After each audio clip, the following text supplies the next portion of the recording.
நம்மளுடைய வாழ்க்கையை மேம்படுத்துவதற்காக அமைந்துள்ள மருட்தந்தை அவர்களால் வடிவமைத்துக் கொடுக்கப்பட்டுள்ள இந்த மனவளக்கலை பயிற்சி என்பது, அதில் நாம் ஈடுபட்டு தொடர்ந்து பயிற்சி எடுத்து மென்மேலும் நம்மை மேம்படுத்திக் கொள்வதற்கு ஒவ்வொரு வாரமும் ஞாயிறன்று நம்முடைய சந்தேகங்களை நிவர்த்தி செய்வதற்காக பல்வேறு அனுபவம் வாய்ந்த மூத்த பேராசிரியர்கள் நம்மிடம் வந்து நமக்கான ஐயங்களை தீர்த்து வைக்கின்றார்கள். அவ்வகையில் இன்று நமக்கான ஐயங்களை தீர்த்து வைக்க நம்மோடு இணைந்திருப்பவர் மதிப்பிற்குரிய பேராசிரியர் கூடலூர் பாஸ்கர் ஐயா அவர்கள். ஐயாவிற்கான கேள்வி பதில் நிகழ்ச்சிக்கு செல்வதற்கு முன்பாக ஐயாவை பற்றிய ஒரு சிறு குறிப்பை அன்பர்களோடு பகிர்ந்து கொள்வதில் மகிழ்ச்சி அடைகிறோம்.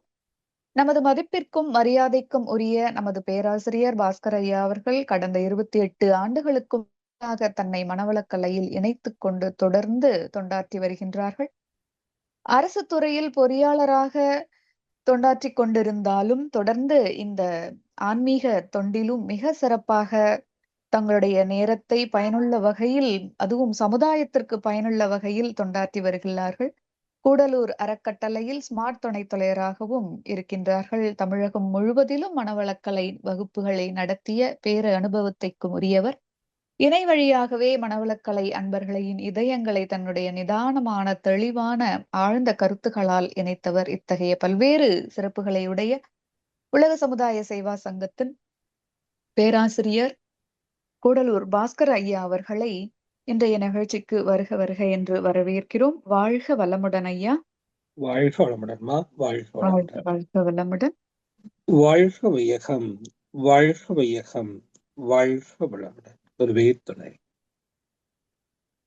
அறிவேதான் தெய்வம் என்றார் தாயுமானார், அகத்ததுதான் மெய்ப்பொருள் என்றெடுத்து காட்டி அறிவதனை அறிவித்தார் திருவள்ளுவர். அவ்வறிவில் ஆழ்ந்து ஆனந்த கவியாத்தார் ராமலிங்கர். அவ்வறிவை அறிவதற்கு முறைகள் சொன்னார் அறிஞர் திருமூலர். அறிவில் அறிவாய் நிலைத்தோர், அறம் வகுத்தோர், அதை வாழ்ந்து காட்டினோர் நினைவு கூர்வோம். ஆசானவர்களை வணங்கி அவர்களே சுக்குமமாக நிரம்பி இன்றைய நிகழ்வுகளை நிகழ்த்தி தர வேண்டும் என்ற உணர்வோடு துவங்குவோம். வாழ்க வளமுடன். வாழ்க வளமுடன். சான்றோர் பெருமக்களே, சிந்தனையாளர்களே, ஞானாசிரியர் பெருமக்களே, மதிப்புக்குரிய உலக சமுதாய சேவா சங்கத்தினுடைய தலைவர் உள்ளிட்ட அனைத்து நிலை பொறுப்பாளர்களே, இந்த ஜூம் நிகழ்வை அருமையாக தொகுத்து வழங்கி கொண்டிருக்கக்கூடிய பேராசிரியர் பெருமக்களே, இந்த ஜூம் இணைப்பின் மூலமாக தங்களுடைய அறிவை மேம்படுத்திக் கொள்ள வந்திருக்கக்கூடிய சான்றோர் பெருமக்களே, உங்கள் அனைவரையும் வணங்கி இந்த நிகழ்வை துவங்குவதில் பெரும் மகிழ்வு கொள்ளுகிறோம். வாழ்க வளமுடன். வாழ்க வளமுடன். சான்றோர் பெருமக்களே, நம்ம ஒவ்வொரு முறையும் சிந்திக்கிற போது சில விஷயங்களை எடுத்துக்கொண்டு சிந்திக்கிறோம். இல்ல, இன்னைக்கு நான் இறைவணக்க பாடல சொல்லுகிற போதே அறிவேதான் தெய்வம் என்றார் தாயுமானார் அப்படின்னு சொல்றோம். ஏன்னா இந்த தெய்வநிலை அறிவை பற்றி விளங்கி கொள்றதுங்கிறது இன்னைக்கு ரொம்ப சிரமமான ஒரு விஷயமாக இருக்கிறது. எங்க பார்த்தாலும் கொண்டாட்டங்களும் அதிகமாயிடுச்சு. கொண்டாட்டங்கள் தான் இருக்கே ஒழிய அங்க பக்தியும் இல்லை, பயமும் இல்லை அப்படிங்கிற நிலையில நாம இருக்கிறோம். இதுதான் ஒரு இடத்துல சொல்றாரு பாருங்க, சிற்றறிவு மெல்ல சிதைந்து பேரறிவை உற்றறியா வண்ணம் அறிந்தோங்கும் நாள் என்னாலோ. சிற்றறிவு மெல்ல சிதைந்து பேரறிவை உற்றறியா வண்ணம் அறிந்தோங்கும் நாள் என்னாலோ. அந்த பேரறிவை, அந்த சிற்றறிவை கொஞ்சம் கொஞ்சமா கரைச்சிட்டு அந்த பேர் அறிவை விளங்கி கொள்ளக்கூடிய நாள் என்னைக்கு வரும் இல்லையா? அகத்தது தான் மெய்ப்பொருள் என்று அதை உணர்ந்து கொள்ளக்கூடிய நாள் என்னைக்கு வரும் அப்படின்னு சொல்லி ஒவ்வொருத்தரும் ஏங்கி தவித்தாங்க. இன்று வருமோ, நாளைதான் வருமோ, என்றுதான் வருமோ அப்படின்னு சொல்லி ஒவ்வொரு மகான்களும் இந்த நிலையை உணர்ந்து கொள்றதுக்கு மிக சிரமப்பட்டிருக்கிறாங்க. இன்னைக்கு நம்ம குறிப்புகள்ல அறிமுக பாடல்ல சொல்லுகிற போதே இறைநிலை, உயிர்நிலை, இன்ப துன்பம், செயல் விளைவு நீதி, இதையெல்லாம் தெரிந்து கொள்ளணும். இதெல்லாம் தெரிந்து கொண்டு சரியாக விளக்கம் கொடுக்க தெரியலன்னா இந்த உலகத்துல பொறாமை, கற்பொழுக்கம் தவறிய நிலை, ஒழுக்கமின்மை, புலன்கவர்ச்சி சார்ந்த செயல்கள் இதுதான் மேலோங்குங்கிறத எவ்வளவு அழகா சாமி சொல்லியிருக்காங்க. இத்தகைய நிலைகள் நீங்கணும் அப்படின்னா இந்த இறை தத்துவத்தை பற்றின தெளிவும் உயிர்நிலைக்கும் இறைநிலைக்கும் உள்ள உறவுகளை பற்றியும் நாம முழுமையாக தெரிந்து கொள்ள வேண்டும் அப்படிங்கிறதான் மகர்ஷிகளும் மகான்கள் போன்றவர்களும் சிந்திச்சாங்க. அததான் அறிஞர்கள் அறிவுபூர்வமாக எடுத்து செல்லணும் அப்படிங்கிறது அருள் தந்தையருடைய கருத்தும் கூட, நோக்கமும் கூட. ஆக சான்றோர்களை நாம இந்த இறைநிலைக்கும் உயிர்நிலைக்கும் என்ன தொடர்பு அப்படின்னு பார்க்கணும். இந்த இறைநிலை எங்கெல்லாம் எப்படி இருக்கிறது அப்படின்னு சொல்லுகிற போது அதுக்கு ஒரு பாடல் சொன்னார் பார் மகரிஷி, இறைவன் பஞ்சபூதங்களில் தூங்கி கொண்டிருக்கிறான் அப்படிங்கிறார். காட் ஸ்லீப்ஸ் இன் மினரல்ஸ், இல்லையா? God awake in plants. இறைவன் தாவரத்தில் விழித்தெழுந்தான். இறைவன் விலங்குகளில் நடைபயின்றான். இறைவன் மனிதனிடத்திலே பேசுகின்றான் அப்படின்னு சொல்றாங்க. அப்போ இங்க இருந்தா எங்க உறங்கி கொண்டிருந்தா பஞ்சபூதங்கள்ல. அப்போ அந்த பஞ்சபூதங்களுக்குள்ள இருக்கக்கூடிய அந்த உயிர் சக்தி தான், உயிர்நிலை தான் இன்னைக்கு இங்க மனிதனாக வந்திருக்கிறது அப்படின்னு சொன்னா, இந்த உயிர்நிலைக்கும் இறைநிலைக்கு என்ன தொடர்பு? இறைநிலையே தான் இங்க உயிர்நிலையாக மாறி இருக்கிறதுங்கிறத எவ்வளவு அழகா சொல்றாரு.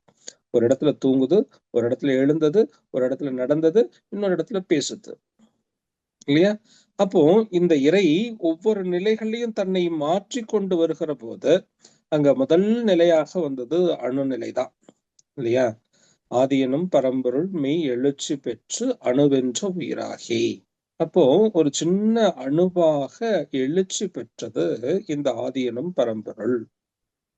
முழுமையான மூலப்பொருள், அத பூஜ்யம்னு சொல்லுகிற போதே, பூஜ்யத்துக்கு தமிழ்ல சரியான வார்த்தை சூனியம் அப்படின்னு சொன்னாங்க. இன்னும் சொல்ல போனா அது பால் அப்படின்னு தான் தமிழ்ல சரியா சொல்லணும்னா பூஜ்யம்ங்கிற வார்த்தையே தப்புங்கிறாங்க. பால் அப்படின்னு சொன்னோம். பால் அப்படின்னு சொன்னா ஒன்றுமில்ல. அந்த ஒன்றுமில்லாத ஒன்றுதான் இன்னைக்கு இத்தனை தோற்றங்களாக தன்மாற்றம் பெற்றிருக்கிறது.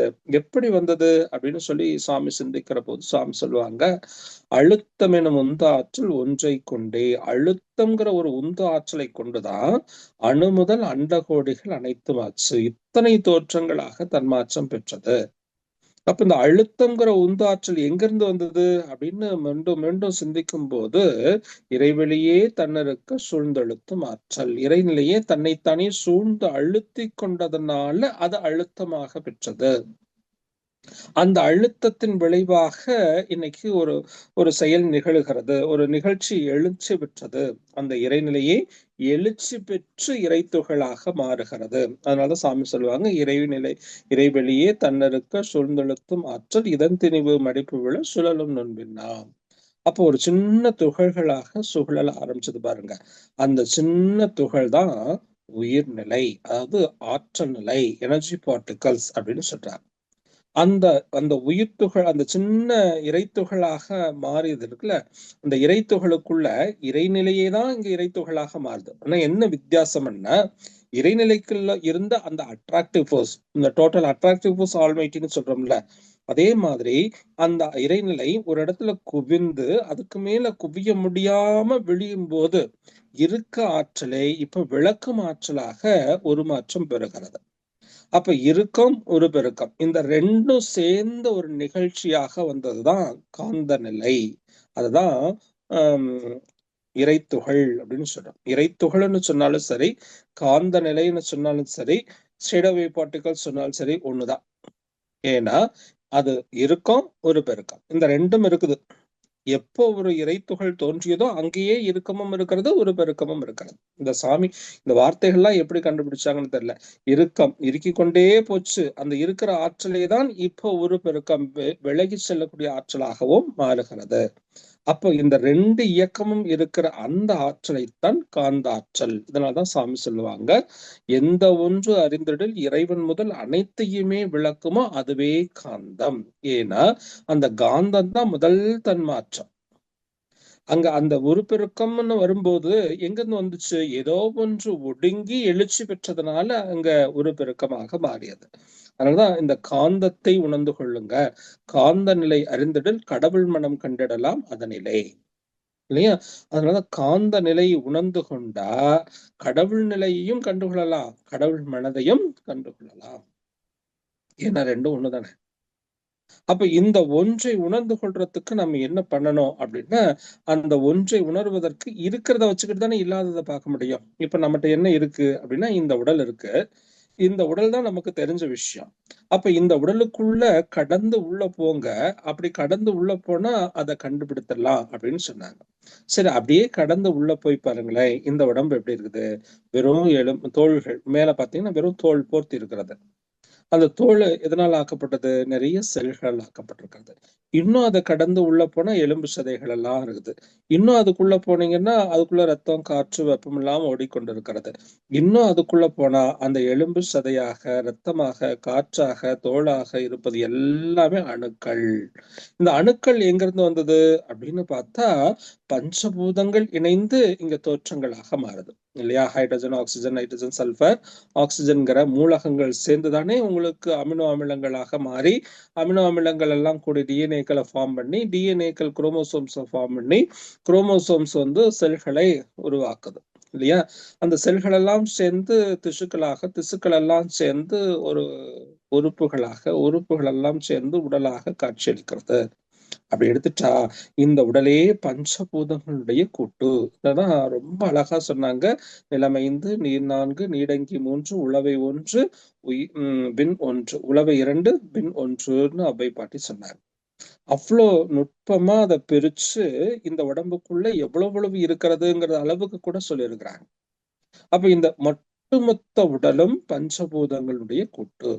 இதை இன்னும் நுணுக்கமா கரெக்டா சொல்லணும்னா, இறைநிலையே தானே இறைத்துகளாக மாறுச்சு, இறைத்துகள் கூடிதானே விண்துகளாக மாறுது, விண்துகள் கூடிதானே பஞ்சபூதங்களாக மாறுது அல்லது மூலகங்களாக மாறுது. அப்படின்னா மூலகங்களுக்கு உட்பொருளாக இருப்பதும் எது? இறைநிலையே தான் அப்படிங்கிறத இங்க நம்ம விளங்கிக் கொள்ளலாம். இத அவையார் அவ்வளவு அழகா சொல்றாங்க. பரமாய சக்தியுள் பஞ்சமாபூதம் தரம் மாறி தோன்றும் பிறப்பு. இந்த பரமாக இருக்கக்கூடிய சக்திக்குள்ள, இந்த இறைநிலைக்குள்ள பஞ்சபூதங்களும் தரமாறி தோன்றிய ஒரு பிறப்பு தான் இந்த உடலாக இருக்கிறது அப்படின்னு தெரியுது. சரி, அப்படின்னா இந்த உடம்பு பஞ்சபூதங்களுடைய கூட்டு இல்லையா? இந்த பஞ்சபூதங்களும் என்ன அப்படின்னா அத்தனையும் விண்துகளுடைய கூட்டு. அப்படின்னா இந்த உடம்பே விண்ணு தானே. அப்ப இந்த உடம்பே விண்ணுன்னு சொன்னா, இந்த உடம்பே விண்ணாக இருக்கிறது பார்க்கதான் அப்படி தோற்றமாக தெரியுதே ஒழிய அத்தனையும் அலை இயக்கம். இந்த அலை இயக்கம் ஒரு நெருக்கமா இயங்கும் போது இந்த உடலாக காட்சியளிக்குது. அலை இயக்கம் குறைய குறைய குறைய குறைய இந்த உடலுடைய மாற்றமும் நிகழ்ந்து கொண்டே வந்துடும். அந்த உருவம் கொஞ்சம் கொஞ்சமா மறைந்தும் போயிடும். எப்படி ஒரு ஃபேன் சுத்தும் போது அந்த இடத்துல ஒரு வட்ட வடிவம் தெரியுது, ஃபேனை நிப்பாட்டிட்டீங்கன்னா கொஞ்சம் கொஞ்சமா அந்த வட்ட வடிவம் காணாம போயிடுது இல்லையா? அதே போல இந்த இயக்கம், இந்த உயிர்த்துகளுடைய இயக்கம் நிகழுகிற வரைக்கும் இந்த வடிவம், இந்த உயிர்த்துகளுடைய இயக்கம் நின்று போனோன்னு இந்த வடிவமும் கொஞ்சம் கொஞ்சமா கரைஞ்சு போயிடும். இப்ப வாங்க, இந்த உடம்பே உயிர்னு வச்சல்ல, இந்த உயிருக்கு மூலப்பொருள் என்ன? அதுதான் விண்துகள். விண்துகள்ங்கிறது தான் உயிராக இருக்கிறது. விண்ணுக்கு மூலப்பொருள் என்ன? இறைத்துகள்கள். இறைத்துகள்கள்னா என்ன? இறைநிலையே தன்மாற்றம் அடைந்து இறைத்துகளாக மாறி இருக்கிறது. அப்ப இறைநிலையே தான் இங்க உயிராகவும் இருக்கிறது. அப்ப இறைநிலைக்கும் உயிர்நிலைக்கும் வித்தியாசம் இருக்கான்னா ஒன்னும் வித்தியாசம் இல்ல. இயக்கத்துல மட்டும்தான் வித்தியாசம். உட்பொருளே தான் இங்கு இயக்கம் பெறுகிறது. சாமி எப்படி சொல்லுவாங்க? கடல் போன்று இறைநிலையும் அதில் எழுந்த அலை போன்று உயிர்நிலையும்னு சொல்றார். கடலுக்கும் அலையையும் பிரிக்க முடியுமானா பிரிக்க முடியாது. கடலே தான் இங்க அலையாக இருக்கிறது. நீரே தான் இங்க அசையும் போது அலையாக மாறுகிறது. அப்ப நீர் போன்று இருப்பது கடல், அது அசையும் போது அந்த இயக்கமாக இருக்கிறது உயிர். ஆக ரெண்டுமே ஒண்ணுதான் அப்படிங்கிறத நம்ம இங்க விளங்கி கொண்டா, எந்த உயிராக இருந்தாலும் அத்தனை உயிரும் இறையினுடைய காட்சியாகவே நம்ம பார்க்க முடியும். அப்ப இறையாகவே பார்க்கக்கூடிய அந்த பார்வை வந்துருச்சுன்னு வச்சுங்களேன், அப்போ எந்த இடத்துல பிரச்சனை வருதுன்னு பாருங்க. இறையாக தான், எல்லாமே இறைதான். ஏன் இவ்வளவு பிரச்சனைகள் வருது? ஒருத்தருக்கு ஒருத்தர் இன்பம், துன்பம், கஷ்டம், நஷ்டம்னு எவ்வளவோ விஷயங்களை வச்சிருக்கிறோம்ல மனதுக்குள்ள. ஏன் அப்படின்னா, இந்த இயக்கம், ஒரு இயக்கம் நிகழ்ந்தா அந்த இயக்கத்திலிருந்து எனர்ஜி செலவாகும், ஆற்றல் வெளிப்படுது இல்லையா? இயங்காத போது ஆற்றல் வெளிப்படல, இயங்குகிற போது ஆற்றல் வெளிப்படுகிறது. ஃபேன் சுத்தாத போது கரண்ட் செலவாகல, ஃபேன் சுத்தும் போது கரண்ட் செலவாகுது. அப்போ ஒரு இயக்கம் நிகழ்ந்தா ஆற்றல் விரயமாகும். அந்த விரையப்பட்ட ஆற்றலை ஈடுகட்டி கொள்வதற்காகத்தான் நமக்கு என்ன தேவைப்படுது? பொருள், புகழ், செல்வாக்கு, புலனின்பம் இதெல்லாம் தேவைப்படுது. ஏன்னா இந்த வெளிப்படுகிற அந்த ஆற்றல் தான் புறப்பொருட்கள் எந்த பொருளால இந்த நம்ம உடம்புல இருக்கக்கூடிய ஆற்றல் அதிகமாக விரயமாகிறதோ அந்த பொருள்ல இருந்து வரக்கூடிய அலைக்கும் நம்ம உடல்ல இருந்து போகக்கூடிய அலைக்கும் இடையில இருக்கக்கூடிய அந்த உராய்வு இருக்குது பாருங்க. அந்த உராய்வு எவ்வளவு தாக்குதலை ஏற்படுத்துகிறதோ அவ்வளவு அழுத்தத்தை ஏற்படுத்துகிறதோ அதற்கு தகுந்தாற் போல நம்ம உடம்புல அது இன்பமாகவும் துன்பமாகவும் வெளிப்படும் இல்லையா? அப்ப நம்ம உடம்புல இருந்து போகக்கூடிய காந்தாலை வெளியில இருந்து வரக்கூடிய காந்தலையின் மீது ஏற்படுத்துகிற உரசல் தான் உணர்ச்சி இல்லையா? அப்ப வெளியில இருந்து வரக்கூடிய காந்த அலைகள் வந்து கொண்டுதான் இருக்கும்.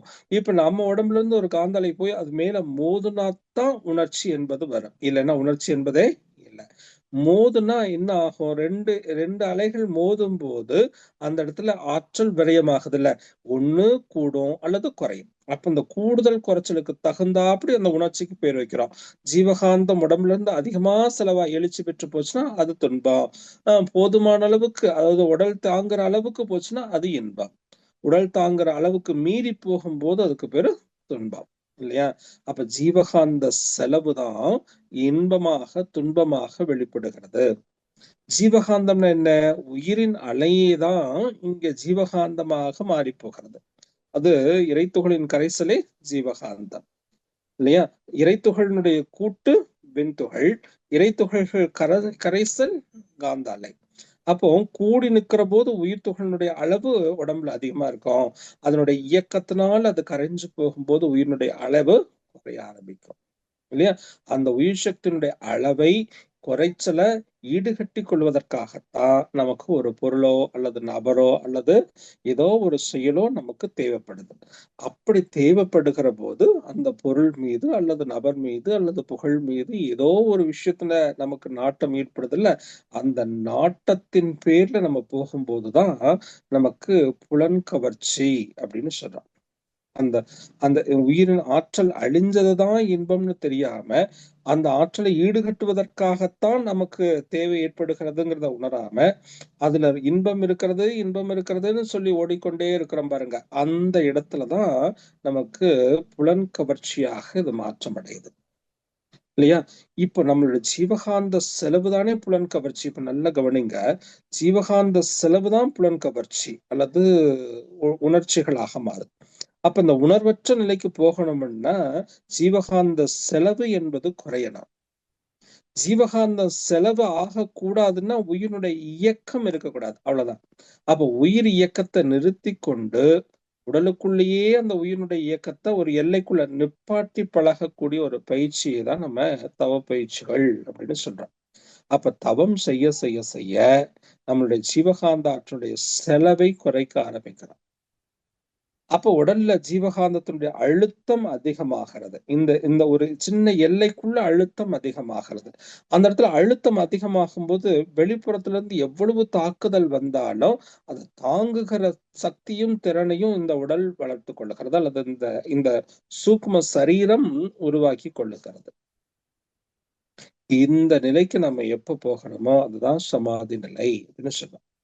இப்ப நம்ம யாராவது ஒருத்தர் பார்த்துட்டு ஏதாவது ஒண்ணு சொன்னோம்னா நம்ம உடம்ப தானாகவே உணர்ச்சி வசப்படுகிறது அப்படின்னு சொன்ன என்ன அர்த்தம்? நம்மகிட்ட இருந்து போகக்கூடிய காந்த அலைக்கு அங்கிருந்து வந்த காந்த அலைய தாங்கிக்கூடிய சக்தி இல்லை அப்படின்னு அர்த்தம் இல்லையா? அப்ப நம்ம எழுச்சி பெறுகிறோம்னு சொன்னா நம்மகிட்ட இங்க வலு பத்தல.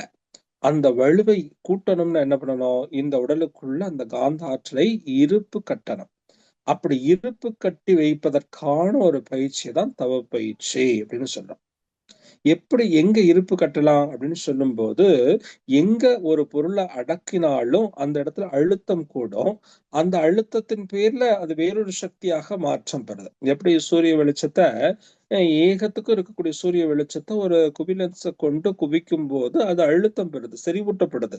செறிவூட்டப்பட்ட அந்த அலை கீழே ஒரு பொருள் வச்சா அதுல நெருப்பாக மாற்றிடும். அது ஏன்னா அதுல இருந்த வெப்பம்ங்கிற தன்மை, அந்த வெப்ப ஆற்றலுடைய தன்மை அதிகமாகி அங்க ஒரு பொருளை மாற்றி எரிச்சிருது. அதே போல நம்ம உடம்புக்குள்ள இந்த காந்த ஆற்றல் ஒரு இடத்துல இருப்பு கட்டுகிற போது அந்த காந்தம் ஒரு ரசாயனத்தன்மையாக மாறும். அந்த ரசாயனத்துக்குள்ள இந்த உயிர்த்துகள் சுழன்றோடுகிற போது மின்சக்தி உருவாகும். அந்த மின் குறுக்குத்தான் மின்சக்தி தான் அல்லது மின் ஷார்ட் சர்க்கியூட்டை உருவாக்குறது. அப்படின்னாக்க இந்த ஷார்ட் சர்க்கியூட் வராம இருந்துக்கணும். அப்படின்னா எந்த இடத்துல எந்த இடத்துல குவிச்சாலும் அந்த இடத்துல மின்சக்தி உருவாகும். அதாவது எந்த இடத்துல ஜீவகாந்த ஓட்டத்துக்கு தடை ஏற்பட்டாலும் அந்த இடத்துல மின்சக்தி உருவாகும். அப்போ நம்ம ஜீவகாந்தத்தை ஒரு இடத்துல குவிக்கும் போது அந்த இடத்துல மின்சக்தி வராம இருக்கணும். வந்தாலும் இந்த உடம்பு தாங்கணும். அப்ப எந்த இடத்துல வச்சுக்கலாம் அப்படின்னு பார்க்கும்போது அதுதான் என்டோகிரைன் கிளான்ஸ், நாளமில்லா சுரப்பிகள் அப்படின்னு கண்டுபிடிச்சாங்க. அதுதான் சக்கரங்கள் அப்படின்னு சொன்னாங்க. ஆன்மீகத்துல சொல்லுகிற போது சக்கராஸ் இல்லையா. இந்த சக்கரங்கள் மீது ஒவ்வொரு சக்கரங்களின் மீதும் சிவகாந்தத்தை குவித்து குவித்து குவித்து வலுப்படுத்துகிற போது ஒவ்வொரு மையமும் வலுவாக மாறும். எங்க ஜீவகாந்தம் திணிவு பெற்றிருக்கிறதோ அந்த ஜீவகாந்த திணிவு பெற்ற மையம் கருமையம் இல்லையா. அப்போ உடல் முழுவதும் சுழன்றோடக்கூடிய காந்தம் ஒரு இடத்துல மையம் கொள்ளுகிற போது அந்த மையம் கருமையம்னு சொன்னா ஒவ்வொரு செல்கள்லயும் அதனுடைய இயக்கம் இருக்கும்ல. அப்போ ஒவ்வொரு செல்களுக்கும் ஒரு மையம் இருக்கும்ல. அந்த மையமும் காந்த மையம் தானே, காந்தம் அழுத்த பெற்ற மையம் தானே. இப்போ அதே மாதிரி ஒவ்வொரு செல்லும் பல லட்சக்கணக்கான உயிர் துகள்களால் ஆக்கப்பட்டது இல்லையா. அப்போ ஒவ்வொரு உயிர் துகளுக்கும் இண்டிவிஜுவல் இயக்கம் இருக்கும் போது, தனித்துவமான இயக்கம் இருக்கிற போது அந்த ஒவ்வொரு உயிர் துகளுக்கும் ஒரு மையம் இருக்குமே, அந்த மையமும் காந்த மையம் இல்ல. இப்போ ஒவ்வொரு உயிர்த்துகளும் பல கோடி இறைத்துகளுடைய தொகுப்பு இல்ல. அப்போ ஒவ்வொரு இறைத்துகளும் தற்சுழற்சியோடு இருக்கிறதுன்னு சொன்னா அந்த ஒவ்வொரு இறைத்துகளுக்கும் ஒரு மையம் இருக்கும்ல. அந்த மையமும் காந்த மையம் தானே. அப்படியே நாம பார்த்தோம்னா இந்த ஒவ்வொரு செல்லுக்கும் மையத்தை அதிகப்படுத்தி ஒவ்வொரு உயிர்த்துகளுடைய மையத்திலையும் திணிவை கூட்டி ஒவ்வொரு இறைத்துகளுடைய மையத்திலையும் திணிவை கூட்டி கொண்டே வருகிற போது இந்த உடம்பு கொஞ்சம் கொஞ்சமா கரைந்து ஓடி போயிடும். அப்படி இந்த உடலை முழுவதுமாக கரைத்து கொண்டு போகக்கூடிய ஒரு நிலை. அததான் இப்ப வள்ளலார் போன்றவர்கள் எல்லாம் அந்த ரூம்குள்ள போனாங்க, காணாம போயிட்டாங்க அப்படின்னு சொல்றாங்கல்ல. எப்படி போனாங்க? இந்த உடம்ப அணுவாக பிரித்து கொள்ளுகிறது நிலை. ஏன்னா இந்த உடம்பே அணுக்களுடைய கூட்டு தானே. அந்த அணுக்களை மொத்தமா பிரிச்சு இந்த பிரபஞ்சத்தோடு கரைத்து விடுதல் இல்லையா. இப்படி இந்த ஆன்ம சமாதி அப்படிங்கிற ஒரு நிலை அடையிறதுதான் ஆன்மாக்களுடைய மிகப்பெரிய நோக்கம். இப்ப இந்த உடம்பே போயிடுச்சு அப்படின்னா கூட இந்த உடம்புல இருக்கக்கூடிய உயிர் துகள் எல்லாம் கரைஞ்சு இந்த பிரபஞ்சத்துல என்ன ஆக போகுது, அதாவது அதனுடைய நிலைகள்ல போய் மாற்றம் பெற போகுது இல்லையா. இந்த உடம்புல இருக்கக்கூடிய தோல் சதைகள் எல்லாம் மண்ணோடு மண்ணாக போகிறது. ரத்தம் அதுவும் கரைஞ்சு நீரோட கலந்து விட போகிறது, காற்றோடு கலந்து விட போகிறது. இப்படி இந்த பஞ்சபூதங்களோடு கலந்து கொண்டே போகிற போது கடைசியில் எது மிச்சம்? ஒன்றுமில்லை. அதை வாழும் காலத்திலேயே செய்து பார்த்து கண்டுபிடித்தவர்கள் தான் மகான்கள். ஆக சான்றோர்களே, இறைநிலையை பற்றி தேட ஆரம்பிச்சா உயிர்நிலைனா என்னன்னு தெரிஞ்சிடும். உயிர்நிலையை பற்றி தேட ஆரம்பிச்சா இன்பம்னா என்ன, துன்பம்னா என்னன்னு தெரிஞ்சிடும். ஏன்னா இறையே தான் இங்க உயிராக இருக்கிறது. உயிரின் கரைசலே தான் இன்ப துன்பம். அந்த இன்ப துன்பத்தை நாடி அந்த இன்பத்தை நிறைவு செய்வதற்கும் துன்பத்தை சரிப்படுத்துவதற்கும் நமக்கு என்ன தேவைப்படுது? எந்த பொருள் மக்கள் தொடர்பு வேணும் இல்லையா. 5 விதத்துல தொடர்பு ஏற்படுது. பொருள் தொடர்பு, மக்கள் தொடர்பு, பால் உணர்வு செக்ஸ் தேவைப்படுது. அடுத்தது செல்வாக்கு, அதிகாரம், இந்த மாதிரி விஷயங்கள்லாம் தேவைப்படுது. இதெல்லாம் நமக்கு தேவைன்னு சொல்லி போகும்போது அங்க அந்த தேவையில கிடைச்ச இன்பத்துல மயங்கி மேலும் வேணும்னு நினைச்சோம்னா அங்க புலன் கவர்ச்சி. தேவை அளவோடு நின்று போச்சுன்னா அதுதான் உணர்விலிருந்து மெய் உணர்வு நிலைக்கு வந்த நிலை. தேவையில கிடைச்ச இன்பத்துல மயங்கி மேலும் மேலும் நினைச்சா ஐயுணர்வு. தேவை மட்டும் நிறைவு பண்ணி கொண்டு ஜீவகாந்த ஆற்றல் செலவுதான் அல்லது உயிரின் செலவேதான் இங்க இன்ப துன்பமாக இருக்கிறதுன்னு தெரிஞ்சுக்கிட்டு உயிரை காப்பாத்திக்கணும், உயிரை தக்க வைத்துக் கொள்ளணும்னு நினைக்கும் போது இங்க மெய்யுணர்வாக மாறிடுது. அப்ப உணர்வும் ஒன்றாகி ஆசை என்ற வேகம் ஆராய்ச்சி ஆச்சு. செய் தொழில்களில் கடமை உணர்வு பெற்றேன், சிந்தனையில் ஆழ்ந்து பல விளக்கம் கண்டேன் அப்படிங்கிற. எங்க ஐயுணர்வும் ஒன்றாகி ஆசை என்ற வேகம். என்ன ஆசை நமக்கெல்லாம்? எங்க போகணும்? எல்லாரும் ஒரு இடத்துக்கு போய் சேரணும். எங்கிருந்து வந்தோமோ அந்த மூலத்தை நோக்கி போகணும். அந்த மூலத்தை நோக்கி போகணுங்கிற வேகத்தை அதிகப்படுத்தி கொள்ளணும். இப்ப நாம அப்படி போகாம எங்கேயாவது சில சில எல்லைகள்ல போய் நின்னுடுறோம், தேங்கிடுறோம். அது அந்த பொருள் மேல் கிடைச்சு இந்த பொருள் தான் எனக்கு ரொம்ப இன்பத்தை கொடுக்குதுன்னு அந்த பொருளையே நாட்டத்தை கொண்டு பொருளை சேத்திரத்திலேயே பாதி ஓடி போயிடுது. அல்லது மக்கள் நம்ம கூட இருக்கக்கூடிய நபர்கள் இருக்காங்கல்ல, ஒரு வாழ்க்கை துணைகள், குழந்தைகள், பெற்றோர்கள், இன்னும் சுற்றத்தார்கள் அல்லது நண்பர்கள், ஏதோ ஒரு விதத்துல நமக்கு உதவியா இருக்காங்களே, அவங்கனாலத்தான் நாம இருக்கிறோம், அவங்களுக்காகத்தான் நாம இருக்கிறோம் அப்படின்னு சொல்லி அதுக்காகவே பாதி காலத்தை ஓட்டிட்டு போயிடுறோம் இல்லையா? இதையும் தாண்டி சில நேரங்கள்ல என்ன ஆயிடுதுன்னா, புகழுக்காக அந்த புகழை எப்படியாவது தக்க வச்சுக்கணும் அப்படிங்கிறதுக்காக நம்ம பாதி காலத்தை ஓட்டுறோம். அல்லது செல்வாக்குக்காக, அல்லது தன்னுடைய அதிகாரத்தை நிலைநாட்டிக் கொள்வதற்காக. பாருங்க எவ்வளவு சமுதாயத்துல அந்த அதிகாரத்தை நிலைநாட்டிக் கொள்வதற்கு என்ன வேணாலும் செய்யலாங்கிற நிலைக்கு வந்துட்டோம். புகழை தக்க வைத்துக் கொள்வதற்கு என்ன வேணாலும் செய்யலாம்ங்கிற நிலைக்கு வந்துட்டோம். ஒரு நிலையை அடைகிற வரையிலும் நம்ம போன நிலை வேற. அதனாலதான் சொன்னாங்க, மேல போக போக பணிவும் வர வேண்டும் அப்படின்னு சொன்னாங்க.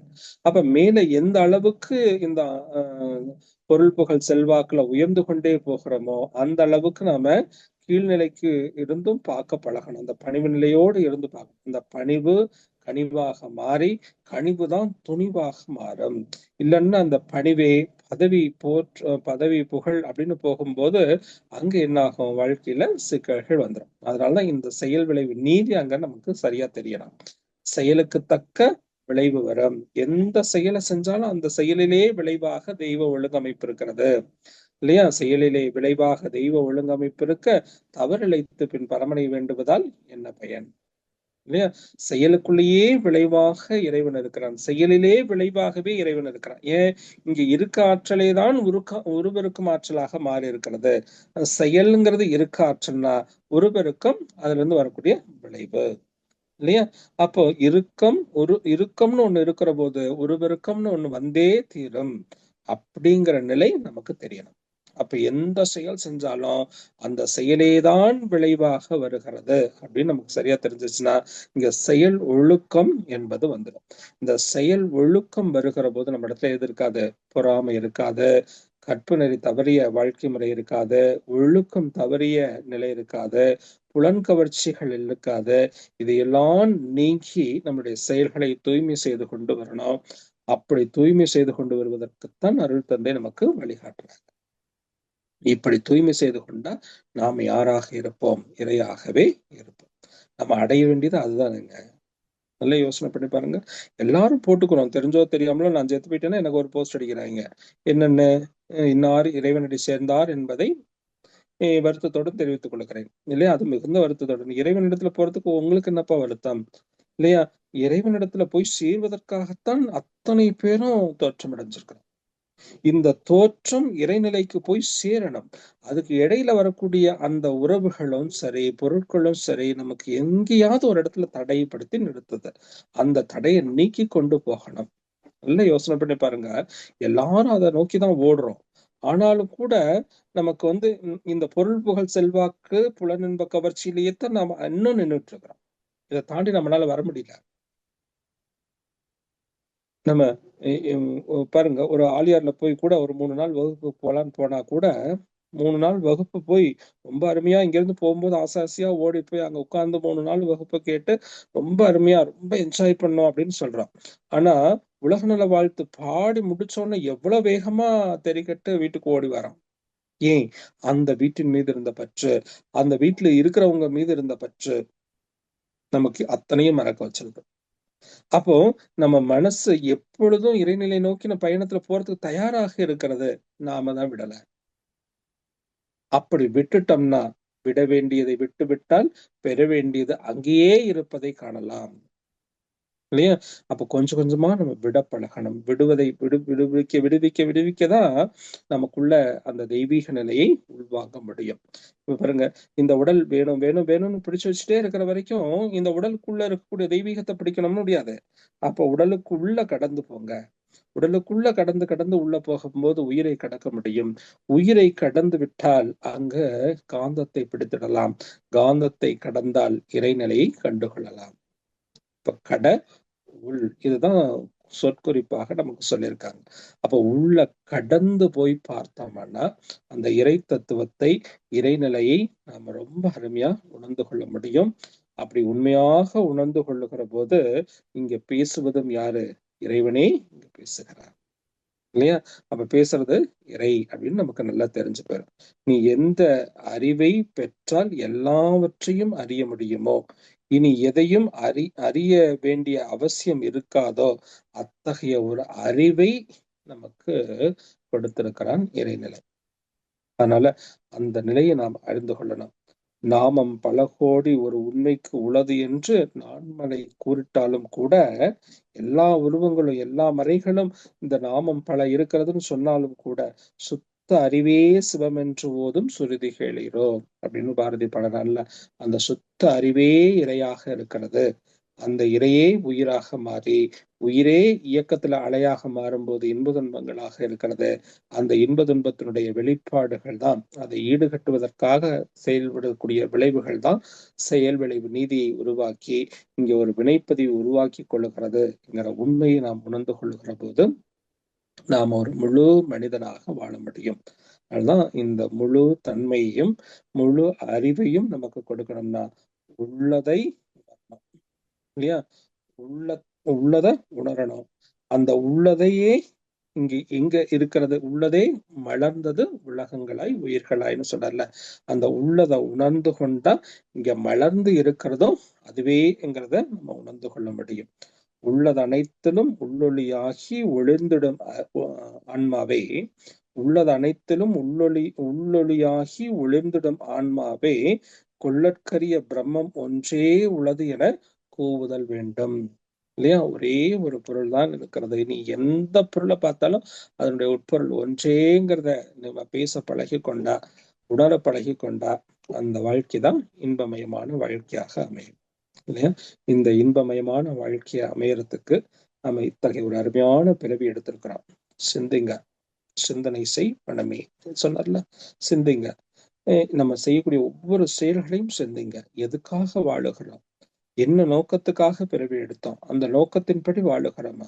சாமி சொல்றாருல, நினைவாய் உடல் எடுத்து நிலமீது விழுந்த பின்னே என்னை மறந்தேன், எந்தன் வினை மறந்தேன். என்ன நோக்கத்துக்காக வந்தேங்கிறத மறந்துட்டேன். அது என்ன நோக்கம்னு கண்டுபிடிங்க. அந்த நோக்கத்தை அறிய முயற்சி பண்ணுங்க. நாமளும் பிரம்மமாகலாம் என்று சொல்லி இந்த அறிமுக உரையை நிறைவு செய்கிறேன். வாழ்க வளமுடன். வாழ்க வளமுடன் ஐயா. மிக்க ஒரு ஆழமான அறிமுக உரையாகத்தான் நம்ம இது கொள்ளணும். இறைநிலையிலிருந்து உயிர்நிலை வரைக்கும் அதனுடைய பரிணாமத்தையும் இயல்புகளையும் அதை நாம் எவ்வாறு ஒவ்வொரு நிலையிலும் செயல்படுத்துவதும் அதை நம் வாழ்க்கையில் எப்படி உணர்வதும் என்பதை மிக சிறப்பாக ஒரு ஆழமாக ஒரு விளக்கத்தை கொடுத்திருக்கிறீர்கள். அன்பர்களின் ஐயங்களையும் நாம் இப்பொழுது தெரிந்து கொள்ளலாம். முதலில் கேள்வி கேட்க வருபவர் கூகுள் +6 ஏன் போட்டிருக்கீங்க ஐயா? அன்மியூட் பண்ணிக்கோங்க ஐயா. வாழ்க வளமுடன் ஐயா. வாழ்க வளமுடன். வாழ்க வளமுடன் ஐயா. ராஜாராமன், சென்னை பழந்தாங்கல் ஐயா. சொல்லுங்கய்யா, சொல்லுங்கய்யா. ரொம்ப அருமையான அறிமுகம் கொடுத்தீங்க. இறைநிலை பத்தி நல்லா இருந்தது. எனக்கு 2 கேள்வி இருக்கு. ஒண்ணு நீங்க ஆரம்பத்தில் சொல்லும் பொழுது இறைநிலைய ஜடப்பொருள்ல தூங்குறது, விலங்கினத்து நடக்கிறது, மனுஷன் பேச சொன்னீங்கல்ல, அதுலதான் எனக்கு சந்தேகம். இப்ப மனுஷன் என்னென்னமோ பேசுறான், நெகட்டிவ் பேசுறான், பாசிட்டிவ் பேசுறான், திட்டுறான், எல்லாம் பண்றான். அதெல்லாம் இறைநிலை பண்றதா அர்த்தமா? ஆமா, இறையே தான் இருக்கிறது. பேசுறதும் யாருதான். ஆனா சில சமயம் ஒரு ஒரு மாதிரி நெகட்டிவா திட்டுற மாதிரிலாம் இருக்கு. அதெல்லாம் எப்படி நிலையாகும்? அதுதான் அந்த இறைநிலைங்கிற அந்த பிரம்மத்துக்குள்ள இப்போ தண்ணி நல்ல தண்ணி தான் ஐயா. அது எந்த இடத்துல தேங்கி நிக்குதோ அதுக்கு தகுந்தாடி அது பயன்படுறது இல்ல. ஆமா ஆமா. மழையா பெய்யும் போது ஒரே தண்ணி தான். அது எந்த இடத்துல போய் விழுதோ அதுக்கு தகுந்தாடி அது தன்னை மாத்திக்கிறது இல்ல, அதனுடைய தன்மையை மாற்றிக்கிறது இல்ல. இப்போ ஒரு சாக்கடையில இருக்கிறதும் தண்ணி தான், ஆனா அது தண்ணி இல்லைன்னு சொல்ல முடியாதுல்ல. ஆமா, தண்ணி தான் ஆரிஜினல். அதே மாதிரிதான் இறைநிலை தான் எல்லா இடத்துலயும் இருக்கிறது.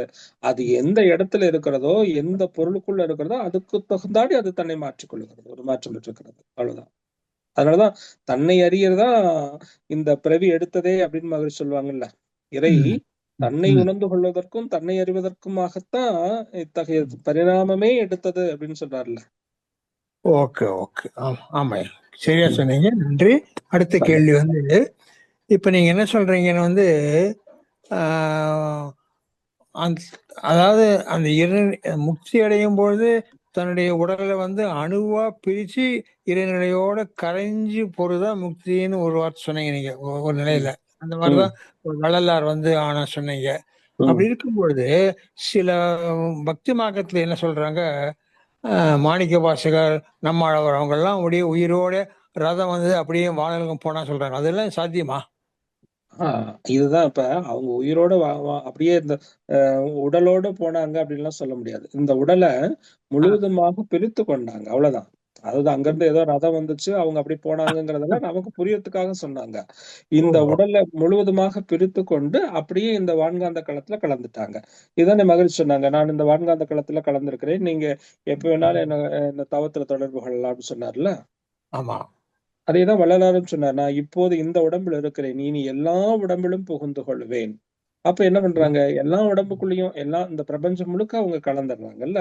அந்த பிரபஞ்சத்துல பிரபஞ்சத்துல போயிட்டாங்கன்னு சொல்றதான் அவங்க நமக்கு புரியறதுக்காக. அந்த காலத்துல இப்படி எல்லாம் சொல்றதுக்கு விளக்கம் தெரியல, அதனால அங்க இருந்து ஒரு வண்டி வந்துச்சு, அதுல ஏறி போயிட்டாங்கன்னு சொல்றாங்க. ஆமா, கரெக்டா சொன்னீங்க. ரொம்ப நன்றி வட்டத்துக்கு. நன்றி. வளமுடன். நன்றி ஐயா. அடுத்து மல்லிகா யோகா அம்மா அவர்களை கேள்வி கேட்க அன்போடு அழைக்கிறோம். அம்மா அன்மியூட் பண்ணிக்கோங்கம்மா, கேளுங்கம்மா. ஐயா வாழ்க வளமுடன் ஐயா. வாழ்க வளமுடன் அம்மா. எனக்கு 2 கேள்விகள் ஐயா. நம்ம தவமை வச்சிருக்காங்க ஐயா. இப்ப கண்ணாடி பயிற்சி நடத்தும் போது நம்ம கண்ணாடி பயிற்சி பண்றோம். இது நம்ம கண்ணாடியை பார்க்கும்போது கொஞ்சம் ஜீவகாந்த இழப்பு ஏற்படுது. மறுபடியும் கண்ணை மூடிக்கும் போது அதையும் சேர்த்து அதிகமான வான்காந்தத்தை நம்ம ரிசீவ் பண்ணிக்கிறோம் அப்படின்னு விளக்குறோம். அதே மாதிரி தீப பயிற்சியிலையும் தீபத்தை பாக்குறோம், கண்களை மூடிக்கிறோம். இந்த இதுக்கு மேல எப்படி அது எக்ஸ்பிளனேஷன் கொஞ்சம் ஒரு 2 வரி எக்ஸ்பிளனேஷன் அதிகமா சொல்ற மாதிரி ஒரு கருத்து சொல்லுங்க ஐயா. ஒண்ணும் இல்லப்பா, ஒரு டேங்க் இருக்கு. அந்த டேங்குக்கு தண்ணி வெளியில இருந்து வந்துட்டே இருக்கு. ஒரு பைப்ல தண்ணி வந்து டேங்க்ல ரொம்புது. எப்போதும் தண்ணி வந்துட்டே இருக்கும் அந்த டேங்குக்கு. இன்னொரு பைப் வழியா நம்ம அந்த டேங்க்ல இருந்து தண்ணி வந்து வெளியில யூஸ் பண்றதுக்காக எடுத்துட்டே இருக்கிறோம். இப்படிதான் நம்ம வீட்டுல வச்சிருக்கிறோம். இப்ப நம்ம வீட்டுல மேல ஒரு சின்டெக்ஸ் வச்சிருப்போம். டேங்க்ல தண்ணி வந்து நம்பிக்குது. கீழே இன்னொரு பைப் வழியா அந்த டேங்கோட பாட்டத்துல இருந்து இன்னொரு பைப்பை போட்டு நம்ம வீடுகளுக்கெல்லாம் தண்ணி எடுத்து யூஸ் பண்ணிக்கிறோம் இல்லையா? இப்ப மேல வர தண்ணி வந்துட்டே இருக்கு, கீழே பைப் வழியாவும் தண்ணி ஓபன்லயே இருக்கு. அப்படின்னா என்னைக்காவது அந்த டேங்க் ரொம்பமா? நம்பாது. அப்போ வர்ற தண்ணி போகிறதுக்கு விடுறோம். அது ரொம்ப வேகமா போகும்போது அந்த வால்வை க்ளோஸ் பண்ணிட்டோம் அப்படின்னா வர்ற தண்ணி ஃபுல்லா எங்க நம்பிடும்? டேங்க் நம்பிடும். அவ்வளவுதான்மா. அது மாதிரி நம்ம உடம்புக்கு வான்காந்தம் எப்பொழுதும் வந்து கொண்டே இருக்கிறது. இந்த உடம்புல இருந்து 5 புலன்கள் வழியாக அது ஜீவகாந்தமா கன்வெர்ட் ஆகி வெளியில போயிட்டே இருக்குது. அப்படி போறத இந்த 5 புலன்கள் வழியா போறத ஒரு புலன்கள் வழியாக மாற்றுறோம். அதுதான் வந்து கண்கள் வழியாக நம்ம மாத்துறோம் இல்லையா? அந்த கண்கள் வழியாக ஒரு புலன்கள் வழியாகவே மனசை குவிக்கும் போது இன்னும் அழுத்தமாக அது வெளியில போகும். அது எவ்வளவு வேகமா வெளியில போகுதோ அதே வேகத்துல வெளியில இருந்து இழுத்து கொள்ளும். இதுதான் ஒரு நுட்பம்னா, எவ்வளவு வேகமாக வெளியேற்றுகிறோமோ அவ்வளவு வேகத்துல வெளியில இருக்கிறது உள்ள வரும். இது எப்படின்னா, ஒரு இடத்துல காற்று அழுத்தம் குறைஞ்சு போச்சுன்னு வச்சுங்க, அதான் காற்று அழுத்த தாழ்வு மண்டலம் அப்படின்னு சொல்றாங்க. அப்ப காற்றுடைய அழுத்தம் குறையும் போது என்ன ஆகும், சூழ்ந்து இருக்கக்கூடிய காற்று வேகமாக அந்த அழுத்தம் குறைஞ்ச இடத்தை நோக்கி குவியுது. அப்படி குவிஞ்சு அது வெறியும் போது வெளியில இருக்கக்கூடிய காற்றும் வேகமா உள்ள வந்துட்டே இருக்கு இல்லையா? அப்ப உள்ள இருந்து போனது வெளியில ரொம்ப தூரம் போக முடியாது. அதனாலதான் அந்த இடத்துல ஒரு சுழற்சியை உருவாக்குது. அதான் சுழல் காற்று சூறாவளியாக மாறுது. புரியுதுங்க. அதே போல நம்ம உடம்புக்குள்ள இந்த காந்தம் குறையும் போது வெளியில இருக்கக்கூடிய வான்காந்தம் மிக வேகமாக வந்து உடம்புக்குள்ள உள்ள வரும். உள்ள வந்து அது வெளியில நிரம்பி வெளியில போகும்போது வெளியில இருக்கிறது வேகமா வரும்போது என்ன ஆகும்னா அதனால போக முடியாம உள்ளுக்குள்ளேயே சுழற்சி அடைய ஆரம்பிக்கும். அந்த சுழற்சி தான் திணிவை ஏற்படுத்தும். சரியா? இதுதான் வந்து அதனுடைய நுட்பம். சரிங்கய்யா. அப்புறம் 9 மைய தவம் வந்து நம்ம வந்து ஏதாவது டைமிங் ரெஸ்ட்ரிக்ஷன் ஏதாவது இருக்குதாங்க ஐயா? நம்ம இந்நேரம் தான் செய்யணும், இந்நேரம் செய்யக்கூடாது, நம்ம கண்ணாடி பயிற்சி மாதிரி அந்த மாதிரி ஏதாவது இருக்காங்க ஐயா அதுக்கு? செய்யலாமா? அப்போ அது ஒன்றும் டைமிங் ரெஸ்ட்ரிக்ஷன் இல்லை. நம்ம எப்போதும் தவத்துக்கு உள்ளது போலவே நம்ம எடுத்துக்கொள்ளலாம். நான் எப்ப பார்த்தாலும் 9 தவத்துல உட்கார்ந்தா எனக்கு 9 மைய தவமே இதாயிடுச்சுங்க ஐயா. சக்ராஸ் கிளியரா ஆயிடுச்சு. ஆனா அது சில பேர் நேரங்கட்ட நேரத்துல எல்லாம் செய்ய வேண்டாம்னு சொல்றாங்க. அதை கிளியர் பண்ணிக்கலாம்னு கேட்டேன். ஒன்னும் ஆக போறது இல்ல. என்ன ஆக போகுது? நம்மகிட்ட உள்ளுக்குள்ள ஜீவகாந்தத்தை திணிவுபடுத்த போறோம் இல்லையா? ஜீவகாந்தத்தை திணிவுபடுத்துகிற பயிற்சி தான் நமக்கு ஒவ்வொரு மையங்கள்ல. அது மூலாதாரத்துல மட்டும்தான் இயக்க மையம் வச்சுட்டு உடம்பு முழுக்க இருந்தத இப்ப நம்ம ஒவ்வொரு மையத்திலையும் கொண்டு போய் திணிவுபடுத்தி வைக்க போறோம். அப்படி ஒவ்வொரு மையத்திலையும் திணிவுபடுத்தும் போது இன்னும் ஆற்றல் வலுதானப்படும். அப்படி படும்போது அந்த இடத்தை சார்ந்த சில நிகழ்வுகள் நடக்கும். இப்ப சப்போஸ் ஒரு உதாரணத்துக்கு மணிப்பூரகம்னு வச்சுங்க, அந்த இடத்துல திணிவு அதிகமாகும் போது நல்ல ஆன்மாக்களுடைய மகான்களுடைய தொடர்புகள் எல்லாம் கிடைக்கும்னு சொல்றோம்ல. அப்போ அந்த இடத்தினுடைய தன்மை அது. அப்போ அந்த இடத்துல ரொம்ப நேரம் நீங்க ஆழ்ந்து தவம் செய்ய ஆரம்பிக்கும் போது அது மாதிரியான விஷயங்கள் நமக்கு வெளிப்படும். அப்ப இந்த மாதிரி சித்துக்கள் எல்லாம் கைகூடும். அது வேணாங்கிறதுக்காகத்தான் நம்ம அந்த மாதிரி சிரமம் இல்லாம பாத்துக்குங்க. ஒரு 2 நிமிஷத்துக்கு மேல பண்ண வேண்டாம் ஒவ்வொரு மையங்கள்லயும் அப்படின்னு சொல்லி வச்சிருக்கேன். சரியா? அதனால செய்யலாம், ஒண்ணும் தவறு இல்ல. ஒரு 2 நிமிஷத்துக்கு முன்ன செஞ்சுட்டு நீங்க அடுத்தடுத்த நிலைகளுக்கு போயிடலாம். அதிகாலையில செய்யும் போது கொஞ்சம் அதிக நேரம் கூட எடுத்துக்கலாமாங்க? செய்யலாம். அதிகாலையில் நம்ம எந்திரிச்ச உடனே செய்யும் போது நம்ம நல்லா வந்து மணிப்பூரகத்துக்கு அதிகமா இடம் கொடுத்து மூலாதாரத்து சுவாதிஷ்டானத்துக்கு மட்டும் கம்மியான நேரம் கொடுத்துட்டு மற்ற மையங்களுக்கு நல்லா நேரம் கொடுக்கலாம் இல்லைங்க? நீ எல்லாத்துக்குமே நேரம் கொடுத்து செய்யலாம், ஒண்ணும் இல்ல.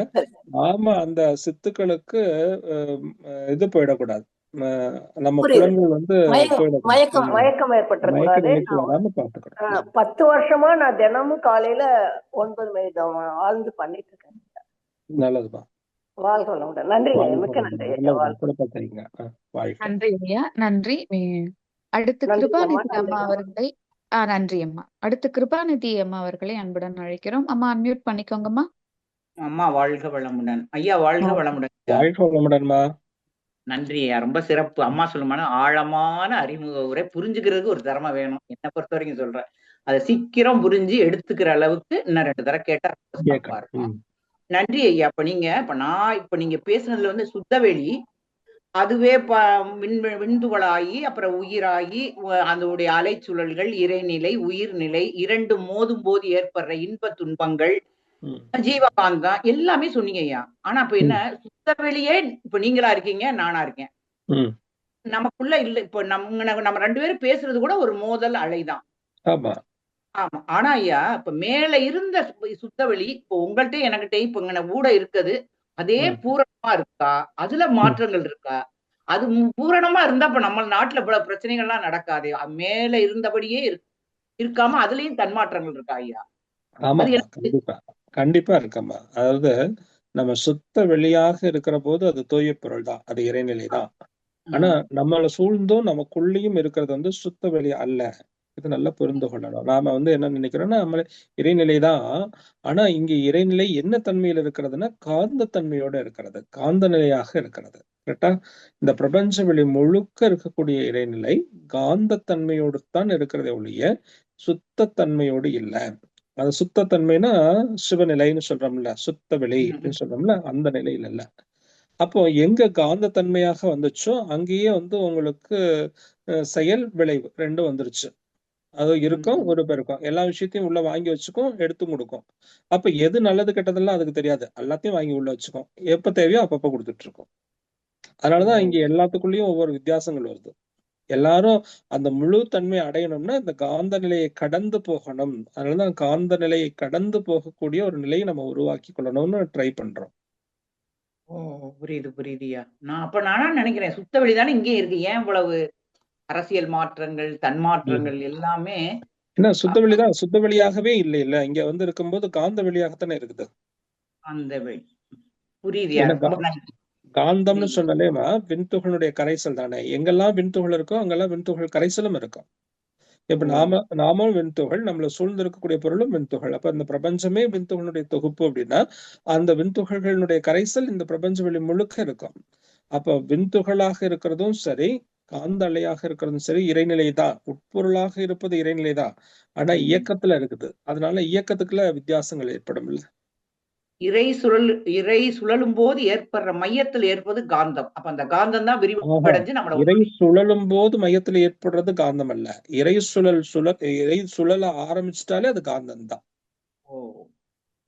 ஏன்னா இறைநிலைனாக்க இருக்க ஆற்றல்மா. இறைநிலையுடைய தன்மை இருக்க ஆற்றல். அது சுழலுதுன்னாக்க அது அங்க இருந்து இருக்க ஆற்றலே இங்க விளக்கும் ஆற்றலாக வருது. அதாவது உள்ள மடிச்சு ஓடும் போதுதானே சுழற்சி வரும்.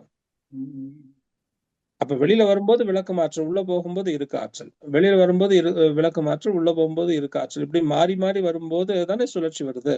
அப்போ அங்க இறைநிலையும் இருக்கு, அலைநிலையும் இருக்கு.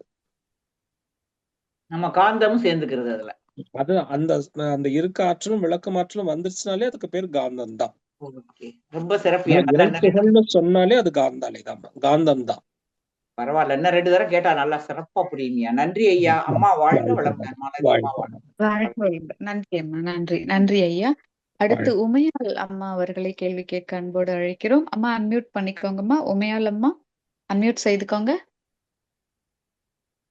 அம்மா வாழ்க வளமுடன்மா. வாய்ப்புக்கு நன்றிம்மா. ஐயா வாழ்க வளமுடன் ஐயா. வாழ்க வளமுடன்மா. ஐயா சொன்னீங்களங்க ஐயா, மகரிஷி ஐயாவும் நான் வந்து துரியாதத்துல இருக்கேன். அப்ப அது மாதிரி வள்ளலாரும் சொன்னாங்க, நான் உடம்புல விட்டு போறேன், எல்லாரோடையும் இருப்பேன் அப்படின்னு சொன்னாங்களா. அதை எப்படிங்க நம்ம புரிஞ்சுக்கிறது? இந்த உடம்ப விட்டுட்டு இந்த உடம்புல இந்த உடம்பே அணுக்களுடைய கூட்டு தானேமா. இந்த உடம்பே விண்துகளுடைய கூட்டு. அந்த விண்துகள், இந்த உடம்புக்குள்ள இருக்கிற விண்துகளுக்கு பேரு சித்தாகாசம்னு பேரு. அதே அப்படியே பிரிச்சு பூதாகாசத்தை கொண்டு போயிடலாம். பூதாகாசத்துல இருந்து அப்படியே மகாகாசம். மகாகாசம்னு அந்த பிரபஞ்ச வெளி முழுக்க அந்த விண்துகளாக மாறி போச்சுன்னா மகாகாச நிலை இல்லையா. அப்ப இந்த உடம்பு முழுக்க இருக்கக்கூடிய விண்துகள் கரைஞ்சு அதை அப்படியே பூதாகாசத்துக்கு போய் பஞ்சபூதங்களாக கரைஞ்சு பஞ்சபூதங்கள்ல இருந்து அப்படியே மகாகாசம் சுத்த வெளியாக, அதாவது பெரியக்க மண்டலம் வரைக்கும் விரிவு பெற்று நிற்கும். அப்போ அதனாலதான் சொன்னேன், ஒவ்வொரு உயிர்த்துகளுக்கும் மையத்திலையும் காந்தம், ஒவ்வொரு இறைத்துகளுக்கும் மையத்திலையும் அழுத்தம் பெற்றிருக்கிறது. அதுவும் கருமையம் தான். அப்ப இறைத்துகளுக்கு மையத்திலையும் கருமையம் இருக்கும், உயிர்த்துகளுடைய மையத்திலையும் கருமையம் இருக்கும். கருமையத்துல பதிவுகள் இருக்கும்.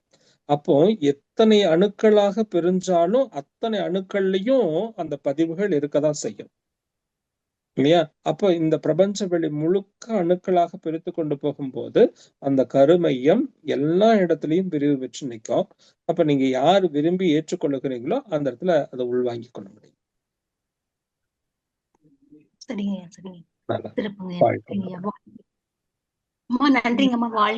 நன்றி ஐயா. நன்றி ஐயா. அடுத்து கவிதா கோவிந்தராஜ் அம்மா அவர்களை கேள்வி கேட்க அழைக்கிறோம்.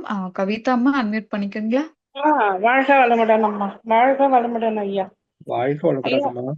இறைநிலையேதான் இன்பமும் துன்பமும் அனுபவிக்குதுன்னா அப்ப எப்படிங்கய்யா இறைநிலையே அனுபவிக்கும் போது நம்ம அந்த 5 புலன்களை அடக்கணுமா?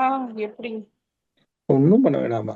அதாவது இறைநிலைதான் அனுபவிக்குதுங்கிறத நீங்க உணர்ந்துட்டீங்கனாலே நம்ம யார் அதுல நமக்கு ஒரு துன்பம் இல்லை. அனுபவிக்கிறது முழுக்க அவங்க இறைத்தன்மை தானே அனுபவிக்குது. அதுல எனக்கு நமக்கு என்ன, நம்ம பங்கு என்ன அப்படிங்கிற நிலை வந்துருச்சுனாலே ஆட்டோமேட்டிக்கா எல்லாம் தெரிய போயிடும். இப்போ இது என்னுடைய துன்பம் நான் நினைக்கும் போதுதான் எனக்கு பிரச்சனை. இது அனுபவிக்கிறது எல்லாமே வேற ஒரு ஆளுன்னு நினைச்சிட்டீங்கன்னா இங்க எனக்கு எந்த துன்பமும் இல்லையே. அப்படியே நமக்கு ஒரு மனசு வரணும். அவ்வளவுதான். இப்ப என் பிள்ளை தப்பு பண்றான்னு நினைச்சதான் அந்த பையன் செய்யறதெல்லாம் எனக்கு தப்பா தெரியும். அடுத்தவன் பிள்ளைங்கன்னு நினைக்கும் போது நான் அங்க போய் அவங்க தப்ப கண்டுபிடிக்க போறதில்ல, அதை திருத்தம் போறதில்ல. அப்ப எனக்கு துன்பம். அப்ப அதுதான் அந்த வித்தியாசம், அந்த டிட்டாச்மெண்ட்ஸ். அட்டாச்மெண்ட்ஸும் இருக்கணும், அங்க ஒரு டிட்டாச்மெண்ட்ஸும் இருக்கணும். அப்படி இருந்துட்டா துன்பம் இல்லைல்ல. இதுதான் நமக்கு விளங்கிக்கணும். அந்த உறவிலே கண்ட உண்மை நிலை தெளிவு துறவுன்னு மகிழ்ச்சி சொல்றாரு. இருந்தாலுமே நமக்கு சகிக்கக்கூடிய தன்மை வேணும். அந்த தன்மையை வளர்த்துக்கிறதுக்கு தான் நீங்க பயிற்சி பண்ணணும். ஒரு தன்மை நன்றிகள் ஐயா. எல்லாருக்குள்ளயும் உள்ளே இயல்பாகவே கடந்து இருக்கும். எல்லாருக்குள்ளயும் அந்த தன்மை இருந்தாலும் கூட அதை இன்னும் கொஞ்சம் கூடுதலா வளர்த்து கொள்ளணுங்கிறதுக்கு தான் நம்ம தவம் பண்றது, பயிற்சி பண்றது, இதெல்லாம் செய்ய சொல்றோம். நன்றிகள் ஐயா. உள்ளே கடந்து உள்ளே போனா உறுப்புகள் எல்லாம் பார்க்கலாம். இந்த உறுப்பு, நரம்பு, சதை அப்படின்னு சொன்னீங்க. அதுக்கு என்னங்க ஐயா, பஞ்சபூதங்கள் நம்ம உள்ளே அடங்கி இருக்குன்னு அர்த்தங்களா? ஆமாமா, பஞ்சபூதங்களும் நம்ம உடம்புக்குள்ள இருக்கு இல்லையா? அப்ப நம்ம கொஞ்சம் கொஞ்சமா உள்ள கடந்து உள்ள பார்க்கும்போது எலும்பு சதைகள் பாக்குறோம்னு வச்சுக்கோங்க. இப்போ ரிலாக்ஸேஷன் பண்றோம். ரிலாக்ஸேஷன் நீங்க பயிற்சி எல்லாம் எடுத்துருக்கீங்களா? இப்ப அதுல உடற்பயிற்சியில கடைசி பயிற்சி ரிலாக்ஸேஷன் பண்றீங்க இல்லையா? உடல் தளத்தல் பயிற்சி. அப்படியே பாதங்கள் தளர்த்துறீங்க. அதுக்குள்ள தளர்த்துறீங்கன்னா அந்த பாதங்களுக்குள்ள போறீங்க, அந்த எலும்பு சதைகளுக்குள்ள தாண்டி உள்ள போறீங்க. அப்ப போனாதான் உள்ளுக்குள்ள அங்க ரத்தம், காற்று, வெப்பம் எல்லாம் ஓடுறது நம்ம நல்லா ஃபீல் பண்ண முடியும். அந்த ரத்தம், வெப்பம், காற்றையும் கவனிக்க ஆரம்பிக்கும் போது அப்படியே அந்த கால் பாதங்களே இல்லாத ஒரு நிலைக்கு போகும்ல, அப்படி போன ஒரு நிலைதான் சுத்த வெளி. ஒரு ஸ்டேஜ்ல ரிலாக்ஸேஷன் பண்ண நம்ம இருக்கிறோமா இல்லையான்னு தெரியாத மாதிரி இருக்கும்ல. அந்த ஒரு எல்லை இருக்கா, எல்லை இல்லை, அந்த உடம்புக்கு ஒரு எல்லை இருக்கா இல்லையாங்கிற மாதிரி ஒரு ஃபீல் வருது பாருங்க. அந்த ஸ்டேஜ் வந்துச்சுன்னா அதுதான் பெரிய கமண்டல தலம். இன்னும் அதையும் மறந்து போனீங்கன்னா அது சுத்த வெளி. அவ்வளவுதான். நன்றிகள் ஐயா. வாழ்க வளமுடன் ஐயா. வாழ்க வளமுடன். வாழ்க வளமுடன். வாழ்க வளமுடன். அன்பானவர்களே, நேற்றைய தினம் நிறைய அன்பர்கள் குரு காணிக்கை வழங்கி மகிழ்ந்திருக்கின்றார்கள். இன்றும் நிறைய அன்பர்கள் குரு காணிக்கை வழங்கி வருகின்றார்கள். அனைத்து அன்பர்களுக்கும் நன்றிகளையும் வாழ்க வளமுடன் வாழ்த்துகளையும் குருவின் நினைவிலிருந்து வாழ்த்தி மகிழ்கிறோம். தாங்கள் அளிக்கும் குரு காணிக்கைக்கு வருமான வரித்துறையை 80G படி வரி விலக்கு உண்டு என்பதையும் அன்போடு தெரிவித்துக் கொள்கிறோம். தற்பொழுது ஐயா அவர்கள் நம்முடைய கேள்விகளுக்கு விளக்கம் அளித்துக் கொண்டிருக்கிறார்கள். அந்நிகழ்வு தொடரும். கேள்விகளை கேட்கும் பொழுது சுருக்கமாக கேட்டால் அது மற்ற அன்பர்களுக்கும் கேள்வி கேட்க வாய்ப்பினை நல்கும் என்பதை கருத்தில் கொண்டு கேள்வியை கேட்குமாறு அன்பர்களை கேட்டுக்கொள்கிறோம். தொடர்ந்து கேள்வி கேட்க வருபவர் கவிதா கோவிந்தராஜ் அம்மா அவர்கள். கவிதா அம்மா, அன்மியூட் பண்ணிக்கிறீங்களா? வாழ்க வளமுடன். ஓகே, பத்ரி சப்ரீஷ், வாழ்க வளமுடன். பத்ரி ஐயா, அன்மியூட் பண்ணிக்கோங்க. ஆமா ஆமா, வணக்கம் அம்மா. நன்றி அம்மா. ஐயா வணக்கம் ஐயா. வாழ்க வளமுடன் ஐயா. வாழ்க வளமுடன். ஐயா ரொம்ப சிறப்பா இருந்ததுங்க ஐயா. ஒரு கேள்வி எனக்கு. ஐயா இப்போ இப்போ நம்ம பிறகு சில பேர் ஹெல்ப் கேட்கறாங்க இல்லைங்க ஐயா. நம்ம மகரிஷி ஹெல்ப் முடிஞ்ச அளவுக்கு ஹெல்ப் பண்றோம், இல்லாட்டி உபயோகரமா இருக்கக்கூடாதுன்னு சொல்றாங்க. ஆனா இப்போ அது உண்மையாவே என்ன சொல்ல வருதுன்னா, அதனால நமக்கு நிறைய பிரச்சனை தான் வருதுங்க ஐயா. ஏன்னா நம்ம ஏதோ அவுட் ஆஃப் அப்புறம் not everybody needs genuine help இல்லையா இந்த திஸ் டே அண்ட் ஏஜ்ல. அதான் நீங்க அதை எப்படி நீங்க அதை கையாள்வதுங்க ஐயா? அதுக்கு நம்ம அதான் கேட்டேங்க ஐயா. They always have options ஐயா. அதான் அதுக்காக கேட்கிறேன். அதாவது சாமி கிளியரா சொல்லிருக்காங்க. நம்ம சாமி கூட சொன்னா நம்ம முன்னோர்களே என்ன சொல்றாங்க, பாத்திரம் மருந்து பிச்சை தான் சொல்லியிருக்காங்க. யாருக்கு தேவை இருக்குங்கிறத நம்ம சரியா புரிஞ்சுட்டு அந்த தேவையான விஷயத்தை மட்டும் நம்ம கொடுக்கணும். தேவையில்லாம நம்ம அந்த இடத்துல போய் நம்ம உதவி பண்ண போகும்போதுதான் அங்க பிரச்சனை வரும். அதனால தேவையில்லாம அடுத்தவர்களுடைய உரிமையிலையோ அடுத்தவர்களுடைய சுதந்திரத்திலையோ நாம போய் தலையிடக்கூடாது. இதுதான் மெயின் வேலை. இப்ப நாம என்ன நினைக்கிறோம், அடுத்தவங்களுக்கு நல்லது செய்யறோம்னு நினைச்சிட்டு அவங்க உரிமைகள்லையும் அவங்களுடைய சுதந்திரத்திலையும் நம்ம தலையிடும் போதுதான் அங்க பிரச்சனைகள் உருவாகும். அதை விட பெட்டர் நாம முடிஞ்சா உதவி செய்யணும். அவங்களுக்கு தேவையான உதவி செய்யுங்க, தேவையானதை உதவி செய்யுங்க. இதுதான் அங்க நம்ம புரிஞ்சுக்கணும். தேவையான சமயத்துல கொடுத்துட்டு கம்முன்னு இருந்துடணும் பேசாம. இல்லாம நம்ம அதுல ரொம்ப உரிமை எடுத்துக்கும் போது அங்கதான் சிக்கல்களும் உருவாகும். சரிதானே ஐயா? சரிங்க ஐயா. சரிங்க ஐயா. தேவையானதை தேவையான சமயத்துல கொடுக்கணும். அதுல நம்ம உரிமை எடுத்துக்கொள்ள கூடாது. இதுதான் நம்ம செய்ய வேண்டிய ஒரு கடமைன்னு சொல்லிட்டு போயிடுமே ஒழிய அந்த இடத்துல நான் அதை செஞ்சேன் இதை செஞ்சேன் அப்படின்னு நாம எதிர்பார்த்து செய்யக்கூடாது. சரிங்க ஐயா, மிக சிறப்பான பதில். வாழ்க ரொம்ப நன்றி. வாழ்க வளமுடன். நன்றி. நன்றி அம்மா. நன்றி ஐயா. நன்றி ஐயா. நன்றி. வாழ்க வளமுடன். அடுத்து இந்திராணி 7KH போட்டிருக்காங்க. இந்திராணி அம்மா, அன்மியூட் பண்ணிக்கோங்க. வாழ்க வளமுடன். நன்றி அம்மா. அம்மா வாழ்க வாழ்க வளமுடன். வளமுடன் அம்மா. நான் கேட்டுட்டேம்மா. ஓகேம்மா கவிதா மாவன். ஓகேம்மா. வாழ்க வாழ்க வளமுடன் அம்மா. நன்றி அம்மா. ஐயா வாழ்க வாழ்க வளமுடன் ஐயா. வளமுடன்மா. நல்லா இருக்கீங்களாம்மா? நல்லா இருக்கேன் ஐயா. நீங்க நல்லா இருக்கீங்களா? நல்லா இருக்கேம்மா, நல்லா இருக்கேம்மா, நல்லா இந்த இருக்கேம்மா. புது வருஷத்துல இப்பதான் முதல்ல உங்களை பாக்குறேன். ம். ரொம்ப சந்தோஷம், மகிழ்ச்சி, மோட்டிவேஷன், பாசிட்டிவ் எல்லாமே உங்கள்ட்ட இருந்து கிடைச்சுக்கிட்டே இருக்கும் ஐயா. உங்களை நினைக்கும் போதே பாசிட்டிவ் எனர்ஜி எனக்குள்ள வரும். நீங்க சொன்னதெல்லாம் ரீகால் பண்ணிட்டு இருப்பேன். ரொம்ப சரிம்மா. சந்தோஷம். எனக்கு ஒரு சந்தேகம் ஐயா. இப்போ சொல்லுங்கம்மா. நான் வந்து ஒரு என்னுடைய பிராரப்தமோ என்னுடைய ஆகாமியமோ ஒரு வினைப்பதிவு இருக்கு ஐயா. அந்த வினைப்பதிவை நான் உள்ளத்திலே களங்கம் உடல்ல நோயில அனுபவிக்கிறேன். அப்ப அந்த பதிவு மைனஸ் ஆயிடுமா இல்ல அது வாழ்நாள் பூரா தொடர்ந்துகிட்டே இருக்குமா? மைனஸ் ஆகும். நீங்க அந்த உடலிலே அந்த உள்ளத்துல களங்கமாகவும் மனதுல குழப்பம் வாழ்க்கையில நோயா வந்துச்சுட்டே வச்சுக்கீங்களேன், அங்க வந்து கொஞ்சம் கொஞ்சமா போகுதுன்னு தான் அர்த்தம். அதை நம்ம அனுபவிக்கிறோம் இல்லையா? அனுபவிக்கும் போது அது போகும். அதுக்கு ஒரு எல்லை. அதுக்கு எல்லை வந்து அது எவ்வளவு இருக்குன்னு நமக்கு தெரிஞ்சாதான் நம்ம எல்லை சொல்ல முடியும். எல்லை சொல்ல முடியும். எவ்வளவு இருக்குன்னு தெரியல, நம்ம இருக்கிற வரைக்கும் அனுபவிக்கலாம். எதையுமே வந்து நாம வெறுக்க கூடாதுங்கிறது மகான்கள் சொல்றாங்க. ஒரு மகான் கூட நான் படிச்சிருக்கேன்மா. ஒரு இடத்துல ஒரு மகானை பார்க்க போறாரு. அவர் போய் பார்க்கும்போது ஒரு இந்த மகான்கள் எல்லாம் உட்கார்றதுக்கு ஒரு மனம் மாதிரி வச்சிருப்பாங்க இல்லையா? அந்த மனம் பாட்டுக்கு தட தட தடன்னு ஆடிட்டே இருக்குது. என்னன்னு கேட்கும்போது ரொம்ப நேரம் கவனிச்சுட்டு கேட்கிறாரு. அப்ப கேட்கும்போது, இல்ல நீங்க வந்திருக்கீங்கன்னு உங்களை பார்க்க வந்தேன். ஆக்சுவலா எனக்கு வந்து குளிர் ஜுரம், உடம்பு வந்து அவ்வளவு நடுக்கமா இருந்துச்சு. இப்போ உங்களை பார்க்க பேசணுங்கிறதுக்காக கொஞ்ச நேரத்துக்கு அந்த காய்ச்சலை அந்த மனைக்கு நான் கொடுத்துருக்கிறேன். அதை அனுபவிக்குது, அதனாலதான் ஆடிட்டு இருக்குதும்பாரு. அது மாதிரி வந்து மகான்களாக இருந்தாலும் கூட எல்லாத்தையும் அனுபவிச்சுதான் தீரணும். அனுபவிச்சுதான். ரொம்ப சரி.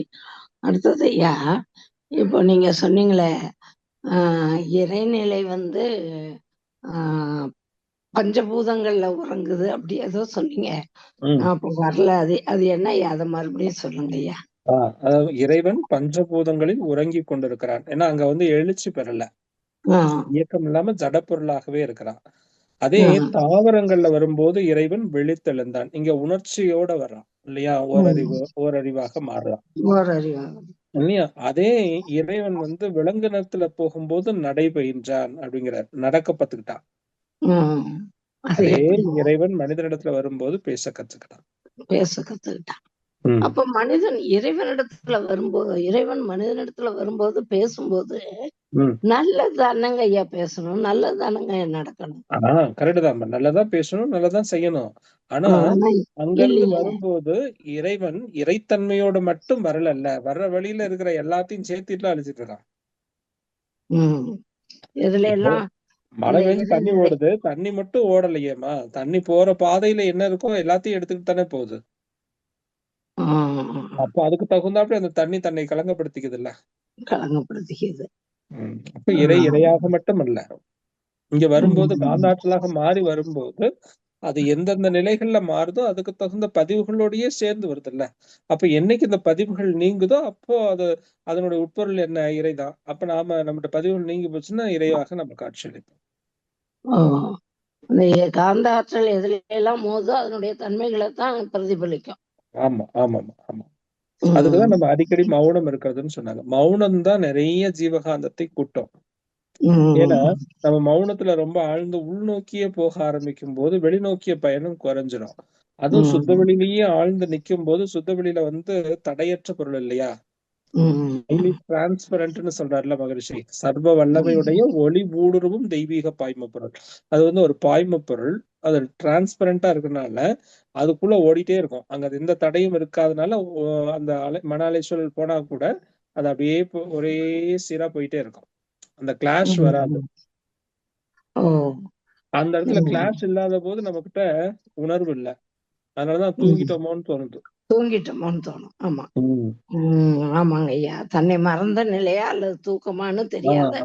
அப்ப அந்த கிளாஷ் வந்து அந்த ரெண்டு மோதுதல் வந்து அந்த ஏதாவது அலை வந்து மோதினாத்தானே நமக்கு உணர்ச்சி வரும். இப்ப உணர்ச்சி அற்ற நிலைக்கு போயிடும்ல. அதை நம்ம வந்து என்ன பண்ணணும், தவத்துல மட்டும் செய்து பழக்கூடாது. நீங்க எல்லாம் இப்ப நல்லா கொஞ்சம் ஃப்ரீயா இருக்கிறதுனால நீங்க எல்லாம் என்ன பண்ணலாம், கொஞ்சம் எப்பெல்லாம் உங்களுக்கு நேரம் கிடைக்குதோ அப்பெல்லாம் சும்மா உட்கார்ந்தோ அல்லது படுத்துக்கிட்டோ நம்ம எப்படி இருக்கோ கம்ஃபர்டபுளா நம்ம இருந்துச்சு அப்படியே நம்ம உடம்புக்குள்ள போய் இந்த உடம்ப கவனிச்சு கவனிச்சு கவனிச்சு பார்க்க பழகணும். பழகுனா மனம் ஒருநிலைப்படும். மனம் ஒருநிலைப்படுதோ இல்லையோ கொஞ்சம் கொஞ்சமா சுத்தவெளியை நோக்கி போக ஆரம்பிக்கும். இந்த இன்னர் டிராவல்ங்கிறத சொல்றாருல்ல, இந்த மாதிரி கொஞ்சம் கொஞ்சமா உள்ள கவனிக்க கவனிக்க கவனிக்க இந்த உடம்பு கொஞ்சம் கொஞ்சமா கரைச்சிட்டே போலாம். அப்படி கரைச்சு கரைச்சு நாம சுத்தவெளி ஆக்கிக்கணும் நம்ம உடம்ப வாழும் காலத்திலேயே. சுத்தவெளி ஆக்கிக்கணும். நம்ம வாழ்ந்து முடிஞ்சோட சுத்தவெளி ஆகக்கூடாது. வாழும் காலத்திலேயே சுத்தவெளி நிலைமைக்கு நம்ம போயிடணும். சரியான விளக்கம் ஐயா. இன்னொரு கேள்வி ஞாபகத்துக்கு வரல, நான் மீண்டும் ஒரு முறை நான் கேக்குறேன் ஐயா. நினைவுல வச்சிருந்தேன், இப்ப கேட்கறதுக்கு முடியல. ரொம்ப நன்றி, நல்ல விளக்கம் ஐயா.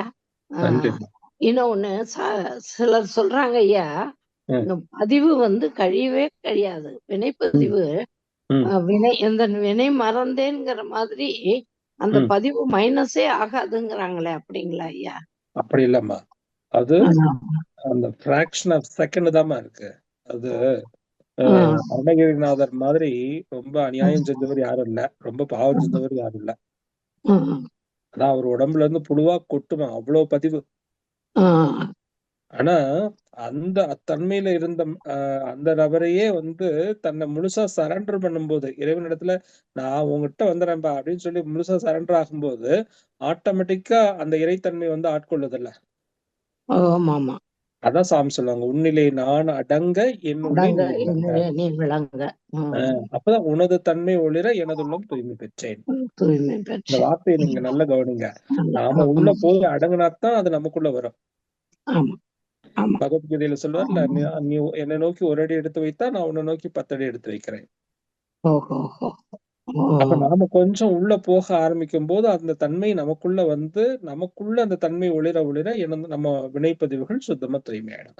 அது எந்த அளவு அப்படிங்கறது நம்ம அந்த ஃபிராக்ஷன் ஆஃப் செகண்ட்லயே கூட உணர்ந்துட முடியும்.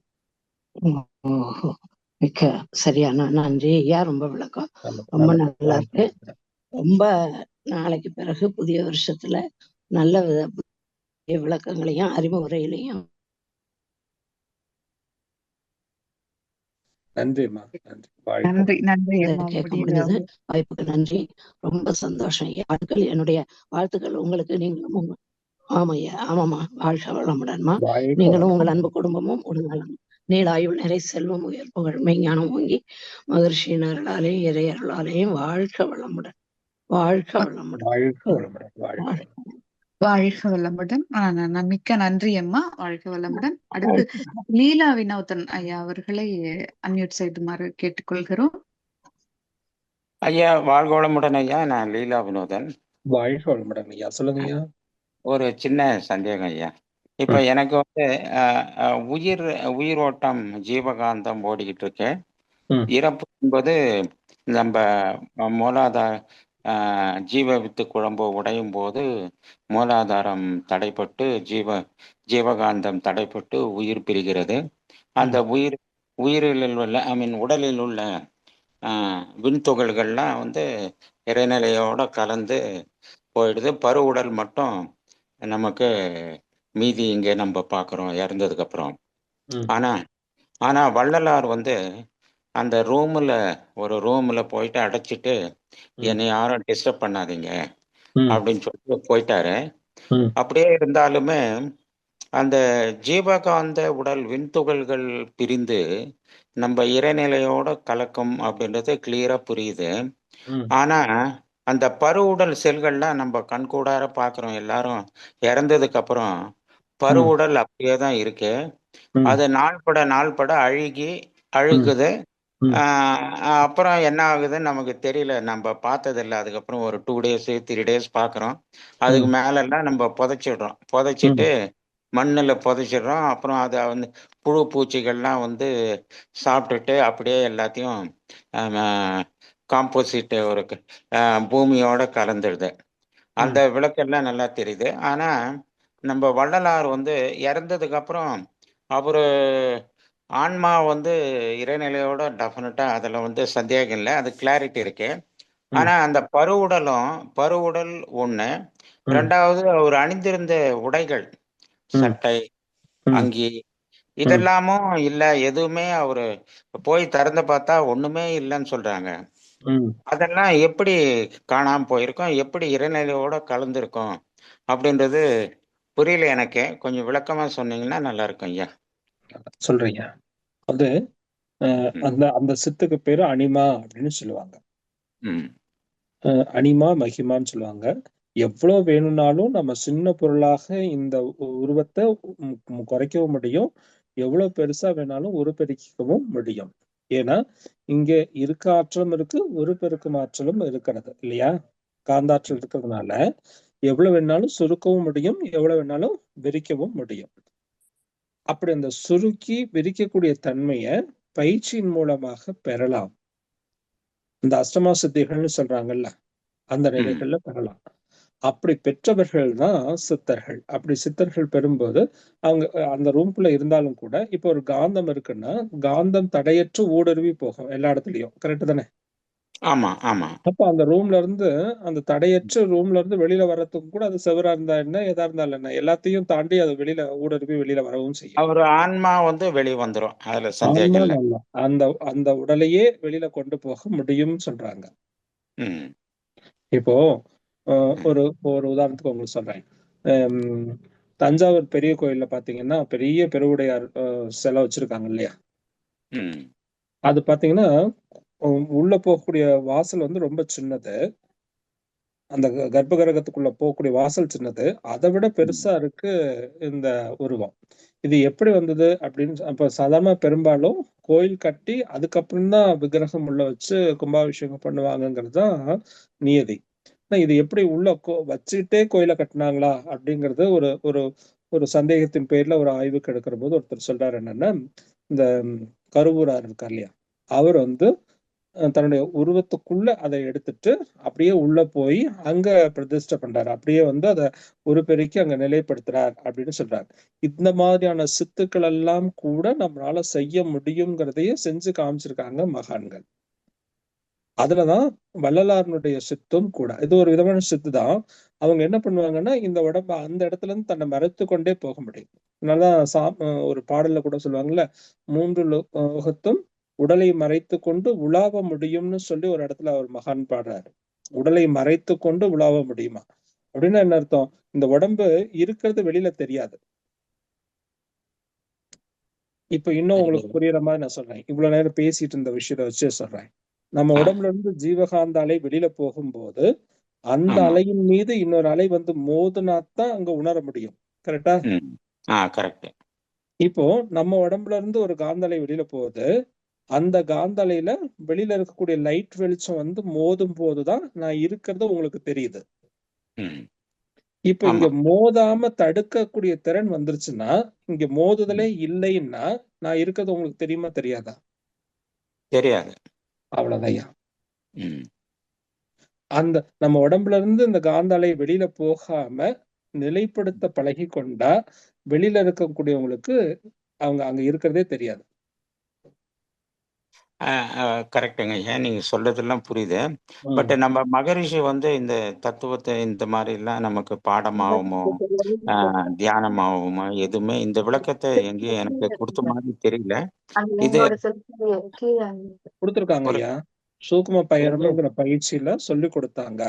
அதெல்லாம் பிற்காலத்துல அது நம்ம யாரும் சரியா அதை சொல்லி கொடுக்கும் போது ரெஸ்பான்ஸ் பண்ணி செய்யாதனால அது தேவையில்லை மக்களுக்கு அப்படின்னு சொல்லி கடைசியில அதை வேண்டாம்னு சொல்லி நிப்பாட்டிட்டாங்க. எடுத்துட்டாங்க. நான்லாம் இப்பதான் ரீசெண்டா தான் 2010க்கு அப்புறம் தான் எனக்கு இந்த விளக்கங்கள்லாம் எனக்கு தெரியும்.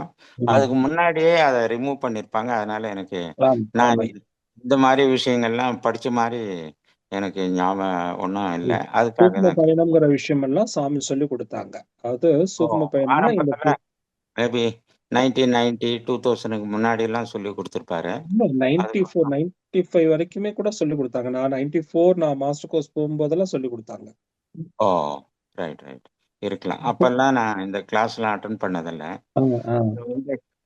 எல்லாருக்கும் சொல்லி கொடுத்ததாங்கய்யா.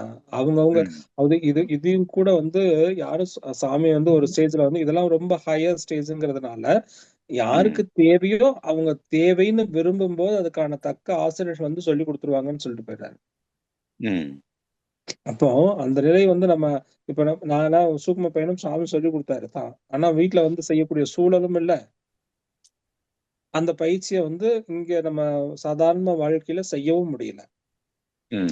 அப்ப என்னாச்சு, அது பிரயோஜனம் இல்லாம போகுது இல்லையா? ஒரு விஷயத்த சொல்லி கொடுத்தா அதை பிராக்டிஸ் பண்ணணும். பிராக்டிஸ் பண்றதுக்கு முடியாம நம்ம எதுக்கு வீணா சொல்லி கொடுக்கணும் அப்படின்னு சொல்லிதான் அதெல்லாம் வேணான்னு விட்டாங்க.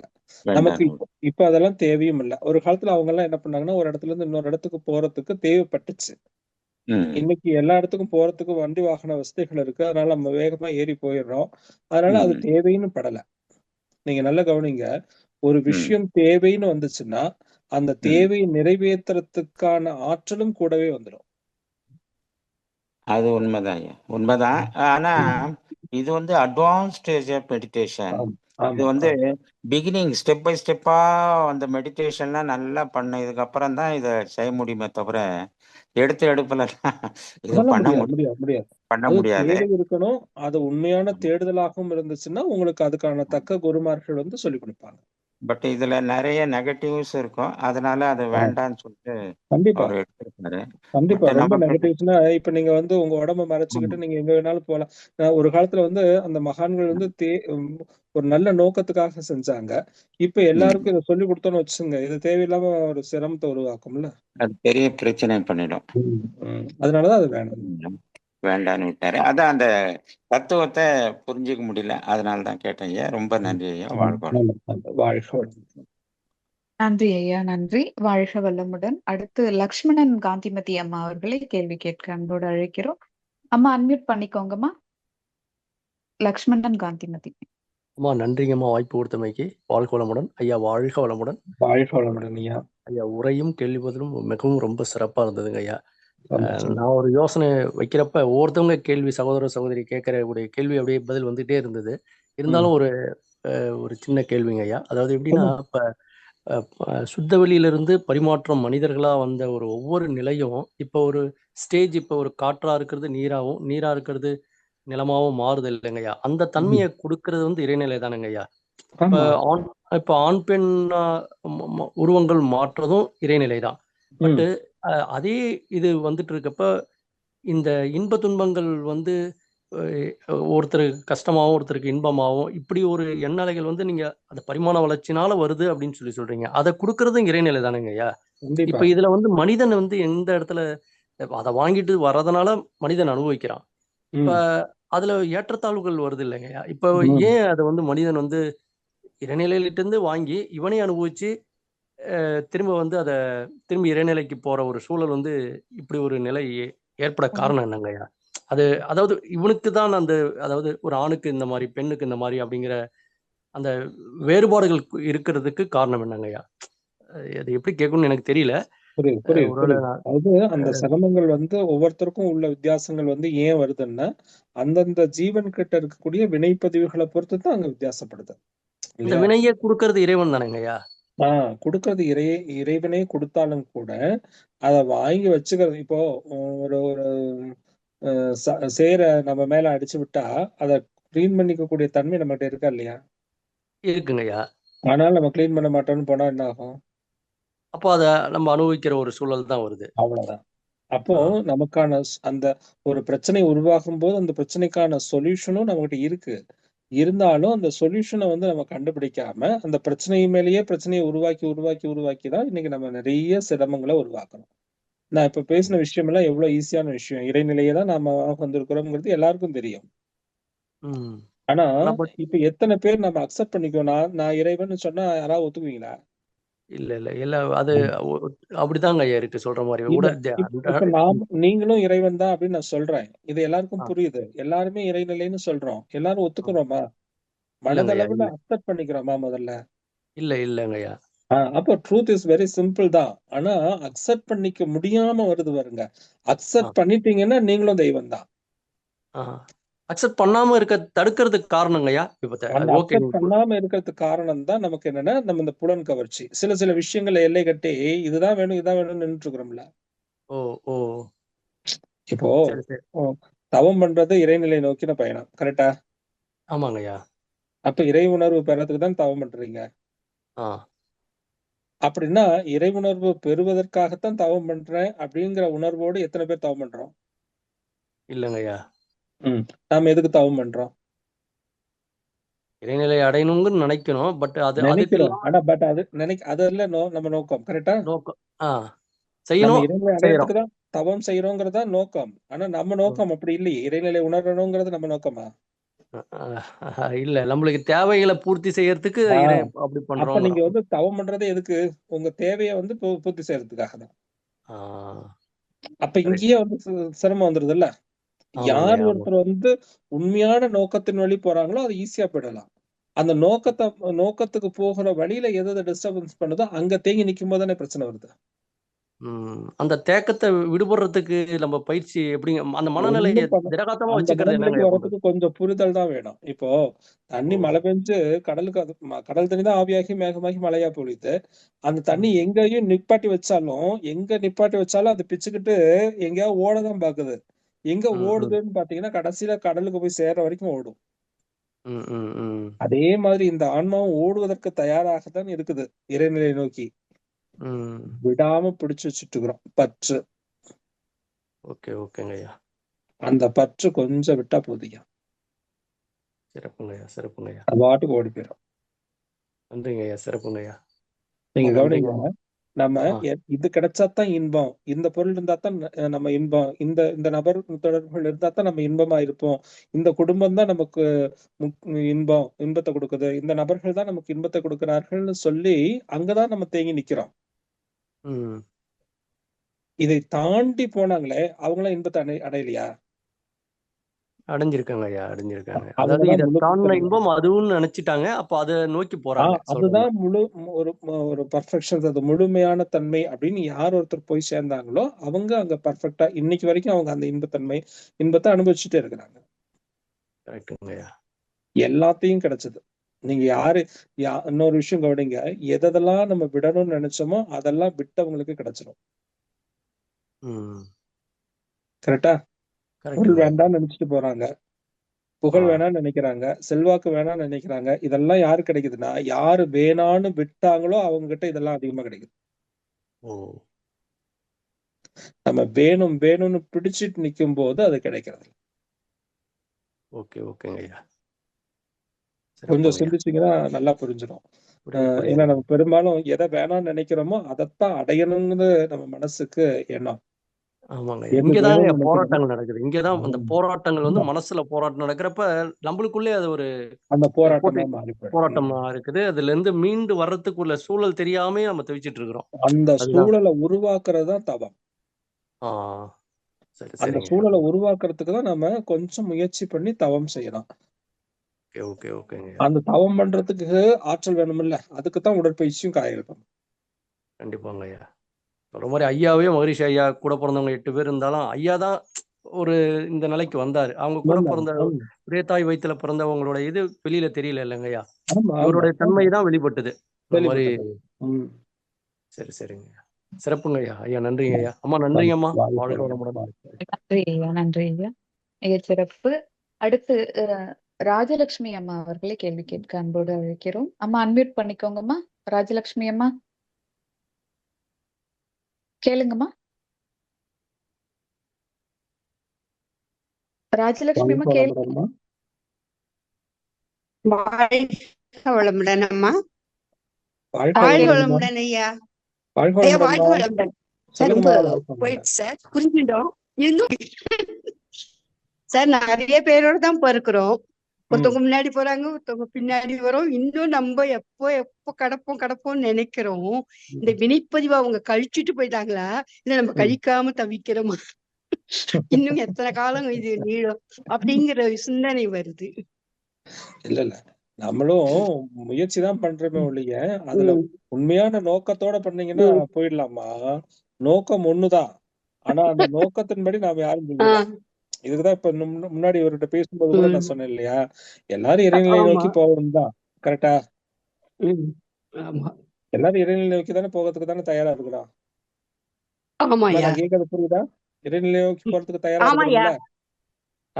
இப்போ நான் செத்து போயிட்டா நான் இறைவன் அடையும் சேர்ந்தேன்னு சொல்றீங்கல்ல, அப்போ இறந்தா இறைவனத்துல போயிருவாங்கன்னு தெரியுதுல்ல. ஆமா. இப்ப நான் இறக்க தயாரா? அது நமக்கே தெரியாது. இல்ல, நான் இறக்க தயாரா? இப்ப அது எப்ப போவோம்னு தெரியாதே ஐயா. ஆமா, அது போகும் தெரியாதெல்லாம் இல்ல. இப்ப நீங்க போயிடுவீங்க அப்படின்னு சொன்னா நான் போறதுக்கு தயாரா? தயார் தான் சார். அந்த பக்கம் இருக்கு. அந்த பக்கம் வந்துச்சுனாலே நம்ம பெரும்பாலும் ஓரளவுக்கு நம்ம பிரச்சனைகளை சொல்யூஷன் கண்டுபிடிச்சிருவோம். சரியா? இந்த பக்கம் வராதனாலதான் நீங்க நிறைய பேர் பிரச்சனை அனுபவிச்சுட்டு ஐயோ நம்ம போயிடுவோம். ஆமா இல்ல சார், நம்ம 10ல இருந்து வேலைக்கு வரோம். எது தேவையோ அங்க போய் தொடர்பு கொள்றோம், எது வேண்டாமோ அதை விட்டுடுறோம். எது யோசிச்சுதான் போய் அதுல போறோம். நம்ம தவமும் பண்றோம், நம்மளால முடிஞ்சதை தொண்டு செய்யணும்னு ஆசைப்படுறோம். இருந்தாலும் இந்த பிறவி நீளும் போது சில உடல் துன்பங்களை நம்ம அனுபவிச்சுதான் போயிட்டாங்க நம்மளோட கூட பிறந்தவங்களே. நம்ம இன்னும் பின்னமா நிக்கிறது காரணம் நம்ம வினைப்பதிவா இல்ல இது கழிக்க காரணமும் இருக்கும் இல்லையா? அதாவதுமா, நம்ம கூட பிறந்தவங்களே போயிட்டாங்கன்னா அவங்க எல்லாம் கழிச்சிட்டு போயிட்டாங்களான்னு உங்க கேள்வி இதுதான். அவங்க எல்லாம் கழிச்சிட்டு போயிட்டாங்களா, நான் என்ன வச்சிட்டு இருக்கேனான்னு கேக்குறீங்க. அவங்களால முடியாதனால விட்டுட்டு போயிட்டாங்க, மத்தவங்க பாத்துக்குவாங்கன்னு சொல்லிட்டு. நாமளால முடியுங்கிறதுனால நம்ம ஓரளவுக்கு கிளீன் பண்ணி சுத்தப்படுத்தி கொண்டு நம்ம போறதுக்கு தயாரா இருக்கிறோம். அப்ப கொஞ்சம் டைம் எடுக்கும். புரியுது சார். அந்த எண்ணம் உண்டுயா, நம்ம வினை நம்மளோட போகணும், நம்ம குழந்தைங்களுக்கு கொடுக்க கூடாது அப்படிங்கிற நம்ம அனுபவம் நம்மளோடயே போகணும். அந்த எண்ணம் நல்லது மட்டும் அவங்களுக்கு கொடுக்கணும். அவ்வளவுதான். அப்ப இது எப்ப நீங்க நல்லது அவசியம் இல்ல. நீங்க நம்மள தூய்மை செய்து கொண்டே போனோம்னா அது எது தேவையோ அது அவங்களுக்கு போய் சேரும், எது தேவையில்லையோ அதெல்லாம் பிரபஞ்சத்துல போய் சேரும். அவ்வளவுதான், தானே போயிடும். அவ்வளவுதான். நம்ம என்னத போய் இது மட்டும் வச்சுக்கோமான்னு சொன்னாக்க நம்ம நல்லது மட்டும் கரெக்டாக போகுது, ஒன்னும் ஆகப்படுது. அது எதுவுமே நமக்கு தெரியாது கண்ணுக்கு. சரிங்க, நன்றி. அடுத்து செவ்வேல் ஐயா அவர்களை கேள்வி கேட்க அன்போடு அழைக்கிறோம். செவ்வேல் ஐயா, அன்மியூட் பண்ணிக்கோங்க ஐயா. வளமுடன்மா, நீண்ட நாளைக்கு அப்புறம் வந்திருக்கீங்க, ரொம்ப மகிழ்ச்சி அம்மா. நன்றி. வாழ்க வளமுடன் ஐயா. ரொம்ப சிறப்பாக இருந்தது ஐயா. நம்ம தவம் பண்றோம் எல்லாம். மகரிஷி ஐயா ஏதோ ஒரு மீட்டிங், பெரிய மீட்டிங் போட்டாங்க. அவருடைய அந்த நம்ம பாடுறோம், நிறைய பாடல்கள்லாம் எழுதியிருக்காங்க. அவருடைய எவ்வளோ அந்த 3ஆம் கிளாஸ்ல அந்த அளவுக்கு இறைநிலையை யூனிவர்ஸ்ல உணர்ந்ததுனால பண்றாரு. அவரு அந்த மீட்டிங்ல மழைய எப்படிங்க ஐயா, அவர் மழை பெஞ்சுக்கிட்டு இருக்கு, அந்த பிரபஞ்சன்கிட்ட சொல்லி அந்த 3 நாள் நிறுத்திட்டு அந்த இது நடத்துக்கிறதுக்கு அந்த அளவுக்கு அவர் பண்றாரு. அவருடைய அந்த மனோசக்தி எந்த அளவுக்கு இருக்குங்க, அதை எப்படின்னு சொல்லுங்க ஐயா. ஒண்ணுங்க ஐயா. 2வது, இந்த சித்தர் பெருமக்கள்லாம் இருந்தாங்க, நம்ம 18 சித்தர்கள் தமிழ்நாட்டுல இருந்தாங்க. அந்த சித்தர்கள் வாழ்ந்த ஊர் இப்பயுமே எந்த குறைவில்லாத தண்ணிக்கோ எதுக்கோ எந்த குறைவில்லாம இப்பயும் நலமா தான் இருந்துட்டு இருக்கு. எந்த தொழிலையோ எதா இருந்தாலும் அது இருந்துட்டு தான் இருக்கு. ஆனா அந்த சித்தர்கள் மனதை மட்டும் வெளியே விட்டுட்டு உயிரை உள்ளே அடக்கி அதுல இருக்காங்கன்னு சொல்றாங்க. அந்த உயிர், அந்த பருவுடல்ன்றது கெட்டு போவாதுங்களா ஐயா? அந்த உயிரை உள்ளுக்குள்ளே அடக்கிறதுனால அந்த பருவுடல் கெட்டு போவாது, அழிஞ்சு போவாதுங்களா ஐயா? அதை பத்தி சொல்லுங்க ஐயா. வாழ்க வளமுடன். மிக்க மகிழ்ச்சி ஐயா. கண்டிப்பா அழிஞ்சு போகாது ஐயா. உடம்பு எத்தனை ஆண்டுகள் ஆனாலும் அது அப்படியே இருக்கும். ஏன்னா உயிர் இருக்கு. உயிர் எப்ப இல்லையோ அப்பதான் அழிஞ்சு போகும். உயிர் இருக்கிற வரைக்கும் அது அழியாது. அப்படிதான் இன்னைக்கும் பல மகான்களுடைய சமாதியில அந்த உடல் இருந்து கொண்டே இருக்கும். அது அழிஞ்சு போகாது. இதுதான் நீங்க கேட்ட 2வது கேள்விக்கு ஆன்சர். முதல் கேள்வி எப்படி அது எப்படி அது அந்த உயிரை எதிர்த்து அப்படியே அது நம்ம எப்ப எந்த உடலா இருந்தாலும் நம்ம மண்ணில் போட்ட உடனே அழிஞ்சிடுது. ஆனா அவங்க எப்படி அங்க அப்படியே நிக்க வைக்கிறாங்க ஐயா அந்த இடத்த? அது என்ன காரணம்னா, இந்த உடம்புங்கிறது ஒரு எல்லைக்கு உட்பட்டது இல்லையா? ஆமா. இந்த உடம்புங்கிறது வெறும் விண்துகளுடைய கூட்டு. கண்டிப்பா.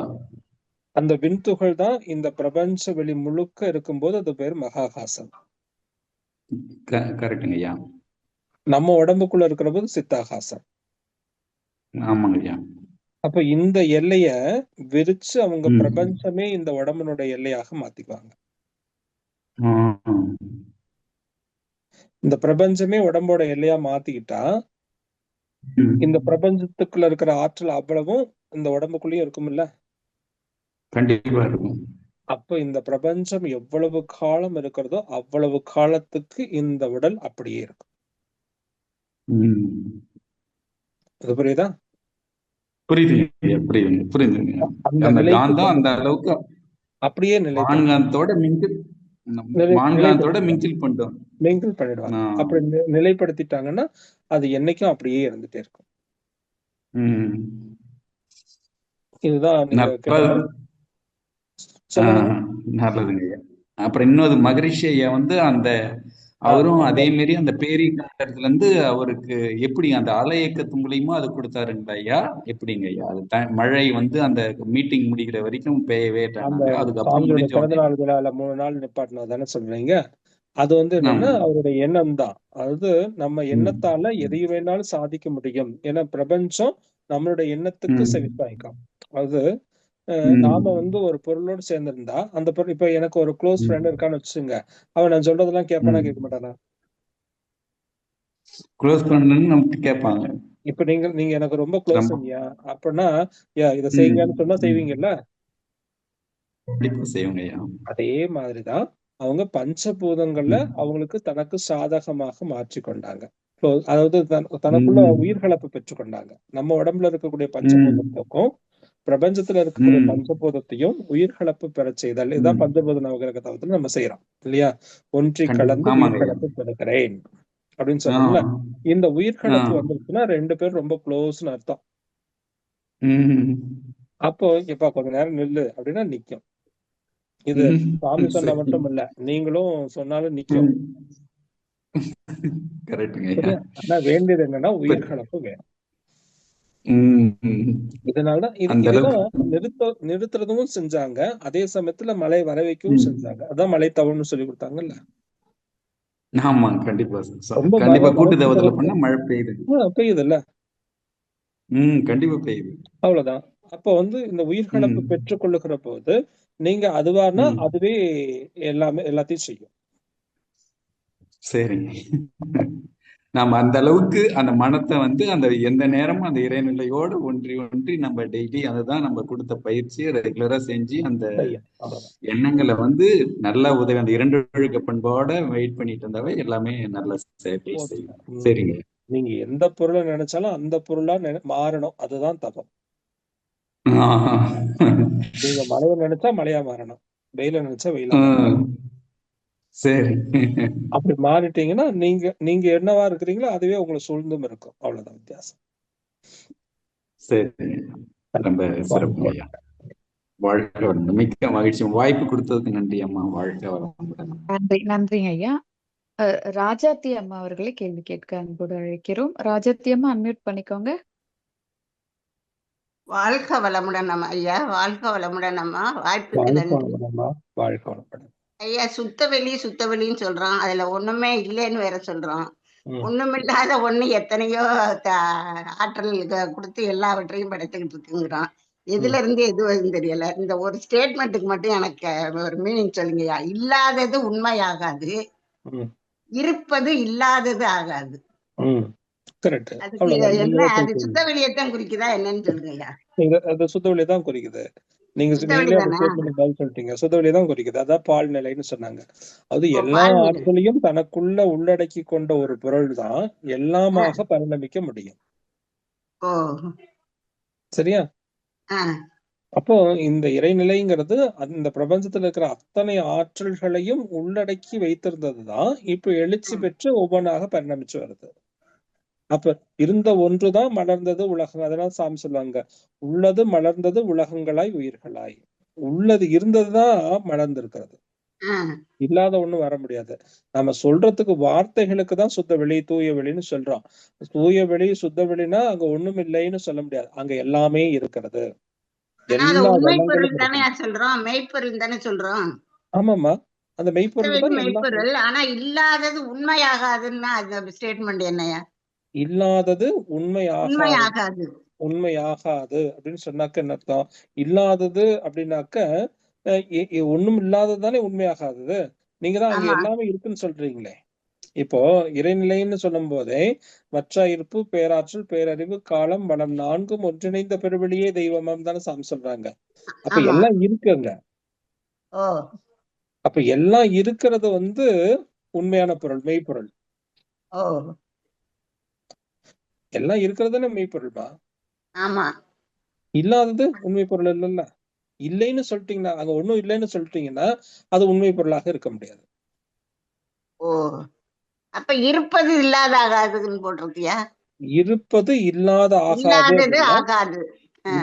இருப்பது இல்லாத ஆகாது அப்படின்னாக்க என்ன அர்த்தம்னா, இருப்பதுதான் இல்லாத பொருளாக மாறாது. கண்டிப்பா அது என்னைக்குமே இருக்கும், குறைபடாம இருக்கும். இந்த 2 வார்த்தைக்குதான் சாமி வற்றா இருப்பு அட்சயம்னு ஒரு வார்த்தை கொடுக்குறாருல்ல. நீங்க ஒரு பொருளை எடுக்க எடுக்க எடுக்க அங்க குறைபடாது. இருப்பது அங்க இருந்துட்டு நீங்க எவ்வளவு எடுத்தாலும் அது குறையாது.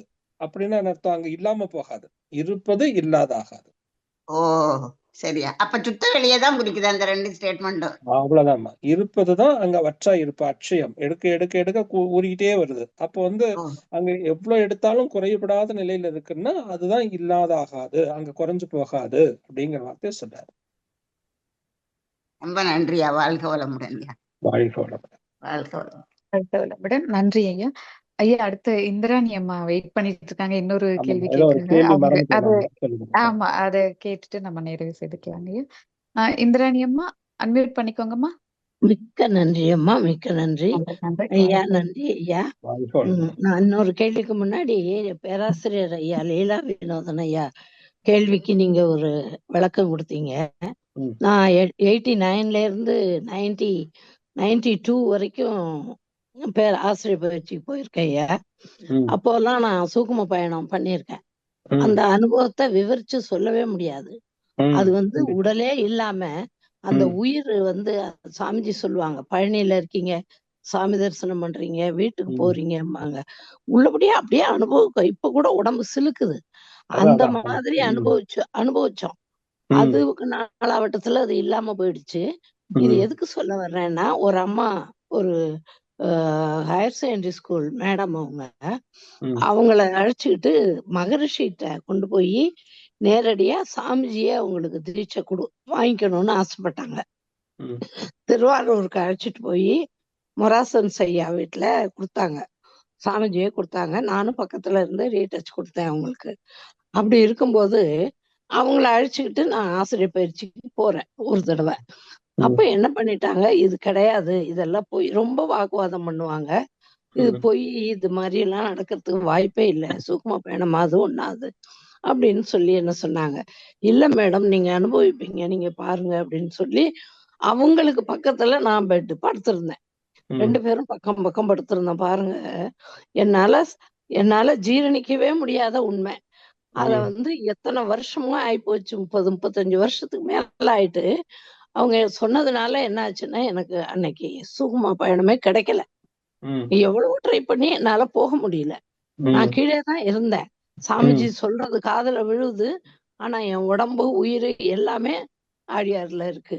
அது எப்படி ஐயா அந்த அம்மாவோட நெகட்டிவ் அந்த தாட்ஸ் என்ன தடுத்துடுச்சா என்னங்கிறது இன்னை வரைக்கும் எனக்கு புரியல. அப்படித்தான் இருக்கும். உங்களால நான் போகலன்னு கூட நான் சொல்லிட்டேன். இன்னொன்னு ஐயா, அத சொல்லுங்க ஐயா, அது எதனாலன்னு சொல்லுங்க ஐயா. என்னந்தாமா எண்ணத்தினுடைய குறுக்கீடு வந்துருச்சுனாலே இப்போ அவங்க என்ன நம்ம குறுக்கீடு பண்ண ஆரம்பிச்சிருச்சுன்னு வச்சுங்க. அதனாலதான் சாமி யாரும் எந்திரிக்காததுக்கு முன்னாடியே வந்துருவாரு. அவரு நம்மள யாரும் நினைக்காததுக்கு முன்னாடியே அவரு வந்துருவாரு விடிய காலையில. ஏன்னா நம்மள யாராவது நினைக்க ஆரம்பிச்சுட்டாங்கன்னா அந்த எண்ண குறுக்கீடுகள் நம்மள போக விடாம தடுக்கும். இப்போ இந்த உயிர் போற நேரத்துல நம்ம யார் மேலேயாவது நம்மள யாராவது ரொம்ப ரொம்ப நம்மள விரும்பினவங்க இருக்காங்கன்னு வச்சுங்க, நம்ம மேல ரொம்ப பாசமா இருக்கிறாங்கன்னு வச்சுங்க, அவங்க பாக்குற வரைக்கும் அந்த உயிர் போகாது. பாத்திருக்கீங்களா? அந்த பையன் மேலதான் அந்த அம்மா ரொம்ப உயிரா இருக்குங்க. அந்த பையன் கொண்டோன்னு பால் ஊத்துனா அப்படியே போயிடுச்சு அப்படிம்பாங்க. அப்படின்னு என்ன அர்த்தம்? அந்த எண்ணத்தினுடைய குறுக்கீடு இவங்க சீக்கிரம் போகணும்னா கூட போகக்கூடாது. இதுதான் அங்க நடந்தது. அப்படியா? நான் ரொம்ப அது இது பண்ணிட்டே இருக்கேன் இன்னை வரைக்கும். இந்த ஞாபக கேள்வி அதனால நீங்க இது வந்து சூக்கும பயணம் மட்டும் இல்ல, தவம் பண்ற போது கூட யாராவது உங்களை பார்த்துக்கிட்டே உட்கார்ந்துருந்தாங்கன்னு வச்சுங்க, உங்களுக்கு தவமே வராது. அதான் அதுவும் அனுபவிச்சிருக்கேன் ஐயா. யாராவது வந்து வெயிட் பண்ணாங்கன்னா என்னால தவம் பண்ண முடியாது. இது சத்தியமூர்த்தியா கூட ஊட்டியில சொல்லுவாங்க, தவம் பண்ணும் போதோ தீட்சை கொடுக்கும் போதோ வேற யாரும் இருக்க வேண்டாம், தவம் தெரியாதவங்க உள்ள உட்காந்துருக்காதீங்க, தீட்சை கொடுக்கும்போது தவம் தெரியாதவங்க இல்ல புதுசா வந்தவங்க அவங்க கூட அங்க முன்னாடி உட்கார்ந்துருக்க வேணாம் அப்படிம்பாரு. ஏன்னா அவங்கள நினைச்சுட்டே உட்கார்ந்துருந்தாங்க இல்ல நம்மளை பார்த்துக்கிட்டு இருந்தாங்கன்னு வச்சுங்க, நம்மளாலையும் தவம் கொடுக்க முடியாது, அவங்களாலையும் பண்ண முடியாது. இந்த எண்ண குறுக்கீடுகள் வந்து அதிகமாக இருக்கும். அவங்க வந்து மகரிஷி கொடுத்த தீட்சைய உண்மையா உள்வாங்கல. அதுதான் அப்படித்தானே எடுத்துக்கணும். ஆமா ஆமா. முதல்ல நம்பிக்கை வேணுமா? வேணும். எந்த விஷயத்திலையும் அறிவினுடைய, அதனாலதான் சாமி அறிவினுடைய வளர்ச்சி படிகள்னு சொல்லும் போது நம்பிக்கை விளக்கம் முழுமை பெறும். நம்பிக்கை வராம நீங்க எவ்வளவு விளக்கம் கொடுத்தாலும் அந்த விளக்கம் பால் தான், சுத்தமா ஒண்ணு. ஆமாங்க ஐயா, ஆமா. நீங்க எந்த விஷயமா இருந்தாலும் சரி, ஒண்ணுமே இல்ல, யாராவது ஒருத்தர் சொல்றத நம்பிக்கையோட நீங்க கவனிச்சீங்கன்னா பார்த்தா, சாமி சொல்றதுன்னு இல்ல, எந்த ஒரு சின்ன ஒரு குழந்தை வந்து சொல்றான் அப்படின்னா அந்த குழந்தை சொல்றதுல ஏதோ ஒரு விஷயம் அந்த குழந்தை சொல்ல வர்றாங்கிற ஒரு நம்பிக்கையோட நீங்க கவனிச்சீங்கன்னா அங்க உங்களுக்கு புதிய விளக்கம் உங்களுக்கு கிடைக்கும். அது உங்களுக்கு ஒரு முழுமை பெற்றி கொடுக்கும். ஆமாங்க ஐயா, ஆமா, நிச்சயம். அப்போ அதுதான் ஸ்டெப். நம்ம வந்து நம்பிக்கை இல்லாம நீங்க அது குருவே மகானே இறைவனே வந்து தீட்சை கொடுத்தாலும் நடக்காது. ஆமாங்க ஐயா, ஆமா. அதாவது எனக்கு யாருகிட்டயும் எனக்கு தீட்சை வாங்க, ஆர்வமுள்ளோர் அனைவருக்கும் சாமி சொல்றார், விருப்பமுள்ளோர் ஆர்வமுள்ளோர் அனைவருக்கும் கனிவுடனும் கைவிரலால் நெற்றி தொட்டு கருவெழுப்பும் புறையை பரப்ப உளமுவந்தும் பொறுப்பேற்றும் இருக்கிறேன்னு பாடுறாருல்ல. விருப்பம் இருக்கணும், விருப்பமும் ஆர்வமும் இல்லைன்னா அங்க பிரயோஜனமே இல்லை. ஆமாங்க ஐயா, ஆமா. அத சொல்லுவாங்க அவங்க. எனக்கு நீங்க எல்லாம் மகான் இல்ல, உங்கள்ட்ட எல்லாம் நான் தீட்சை வாங்க முடியாது, நான் சாமிஜி கிட்ட தான் வாங்கணும்னு ஒரு உறுதியா இருந்து போய் வாங்கினவங்க. அப்படி உள்ளவங்களுக்கு சாமிஜியோட கருத்துக்கள் மேலையும் அவரோட செயல் மேலையும் நம்பிக்கை இல்லாம போனது, அது மற்றவங்களையும் பாதிச்சுங்கிறத நான் உணர்ந்தேன் ஐயா. எனக்கு அந்த கேள்வி ஞாபகத்துக்கு வந்துருச்சியா, என்னன்னா நம்ம கண்ணால அதிகமா ஜீவகாந்தம் செலவாகுது அப்படின்றாங்க, அதை விட அதிகமா எண்ணங்களால செலவாகுது. 5 அளவு முறையில எண்ணம் அதிகமா இருந்து என்னை பொறுத்த வரைக்கும் என்னுடைய ஜீவகாந்தம் செலவாகிறது பூரா என்னுடைய எண்ணங்களாலதான். உன்னை பற்றி நினைச்சாலோ அல்லது ஒரு செயல் நடந்தாலோ அதை சுத்தியே எண்ணம் ஓட்டம் ஓடிட்டு இருக்கு. அத நெகட்டிவ் பாசிட்டிவ் நினைக்கிறேன், அதை மீண்டும் கொண்டாந்து ரெக்கார்ட் பண்ணிக்கிறேன், அத ஏதாவது அந்த சிச்சுவேஷன் வரும்போது டியூன் அப் ஆகுது. இதை தவிர்க்கிறது எப்படிங்க ஐயா? இது தவிர்க்கிறது வந்து நம்ம வேற ஏதாவது ஒரு சிந்தனையை மாற்றுவதுதான். அதாவது ஒரு விஷயத்திலேயே நம்ம ரொம்ப ஈடுபடும் போது அது சார்ந்த சிந்தனைகளும் அதிகமாக தான் இருக்கும். அப்ப நாம அதுக்கு ஆப்போசிட்டா வேறு ஏதாவது ஒரு விஷயத்துல நம்மளை ஈடுபடுத்துறது. இப்போ எனக்கு இப்ப வகுப்பு நடத்துறதுதான் ரொம்ப ஈடுபாடோட இருக்கேன்னு வச்சுங்க, இதுலயே ரொம்ப ஈடுபாடோட போகும்போது என்னுடைய செயல்பாடுகள்லாம் ஒரு மாதிரி போயிடும். இதுவே என்ன ஆகும்னா ஒரு ஸ்ட்ரெஸ்ஸ கூட சில நேரத்துல நமக்கு உருவாக்கும். ஆமாங்க ஐயா. அப்ப என்ன பண்ணணும் அப்படின்னா, அந்த ஏதோ ஒரு 2 நாள் நம்ம இதை எல்லாத்தையும் விட்டுட்டு வேற எங்காவது போயிடணும். இந்த செயல்பாடுல இருந்து மாத்தி வேற என்ன பிடிக்குமோ அந்த செயல்பாடை கவனிக்க ஆரம்பிக்கணும். ஓஹோ. நமக்கு பிடிச்ச விஷயத்தை ஈடுபடுறது. இப்ப வேலை செய்ய ஆரம்பிச்சோம்னு வச்சுங்க, நான் வேலைக்கு போயிட்டேன்னா வேலை மட்டும் தான் தெரியும். அப்ப அங்கேயே ரொம்ப ஈடுபட ஆரம்பிக்கும் போது அது ஒரு ஸ்ட்ரெஸ்ஸா ஃபார்ம் ஆகும். இல்ல அந்த நேரத்துல அதை விட்டுட்டு நமக்கு பிடிச்சது வேலை இது, இந்த தவம் கொடுக்கறது, பயிற்சி சொல்லி கொடுக்கறது தானே, அப்ப இங்க போயிடும்.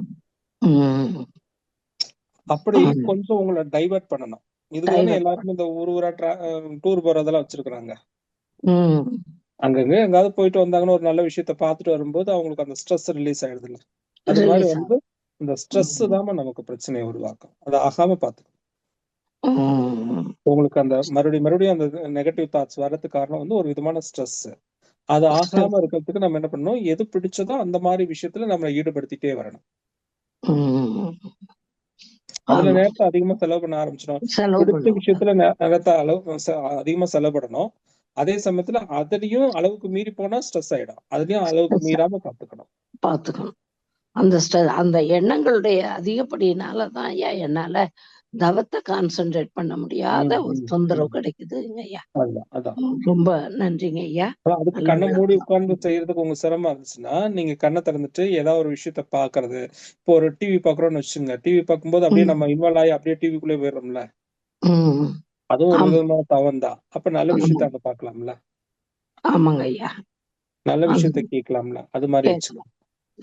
ஆமா, நல்ல ஒரு வழிகாட்டுதல். வாழ்க வளமுடன் ஐயா. நன்றி, மிக்க நன்றி ஐயா. வாழ்க வளமுடன். அம்மா, மிக்க நன்றி அம்மா. மீண்டும் வாய்ப்பு கொடுத்தமைக்கு நன்றி அம்மா. நன்றி அம்மா. ஐயா, நிறைவாக மைத்திலி கண்ணன் அம்மா அவர்களை கேள்வி கேட்க அழைக்கிறோம். அம்மா, அன்மியூட் பண்ணிக்கோங்கம்மா. ஹலோ, வணக்கம் ஐயா. வணக்கம்மா. வாய்ப்புக்கு நன்றி. வாழ்க வளமுடன் ஐயா. ஐயா, இப்போ இறக்கும் தருவாயில இருக்கவங்க யாராவது ஒருத்தரை நினைச்சிட்டே இருந்தா அவங்க பாலோ தண்ணி ஊத்தும் போதுதான் அவங்க உயிர் போகும் அப்படின்னு அவங்க ஆன்மா துடிக்கும் அப்படின்னு நினைச்சிட்டு இருக்கக்குள்ள அவங்க செஞ்சாங்கன்னா அந்த உயிர் போகும்னு சொன்னீங்க இல்லைங்க இப்போ.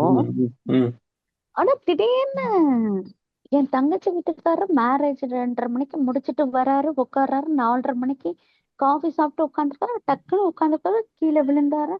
மேஷ் ஷார்ட் ஆக்குனாங்க, சிபிஆர் கொடுத்து ரெக்கவரி பண்ணிட்டாங்க. நான் அந்த பிரெயின்ல போற ஆக்சிஜன் இல்லை அப்படின்ட்டு 5 days ராயல் கேர்ல போயிட்டு டெத் ஆயிட்டாரு சார். அது என்ன சார் அவருக்கு திடீர்னு இப்படி ஒரு மரணம்?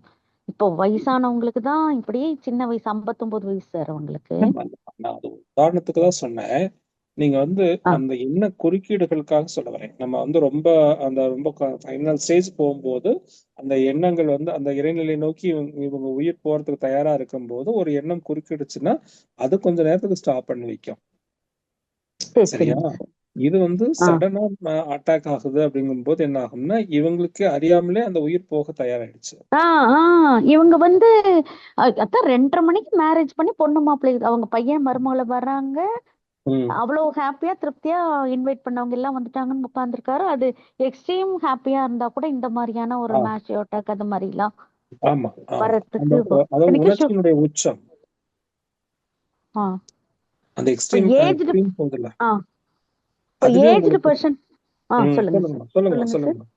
இல்ல நீங்க சொல்லுங்க சார். இல்ல, அந்த எக்ஸ்ட்ரீம் லெவலுக்கு நம்ம உணர்ச்சிகள் போகும்போது மேசிவ் அட்டாக்ஸ் வரும், ஸ்ட்ரோக் வரும். எதுவுமே அளவுக்கு மீறினால் அமிர்தம்னு நினைச்சுதானம்மா.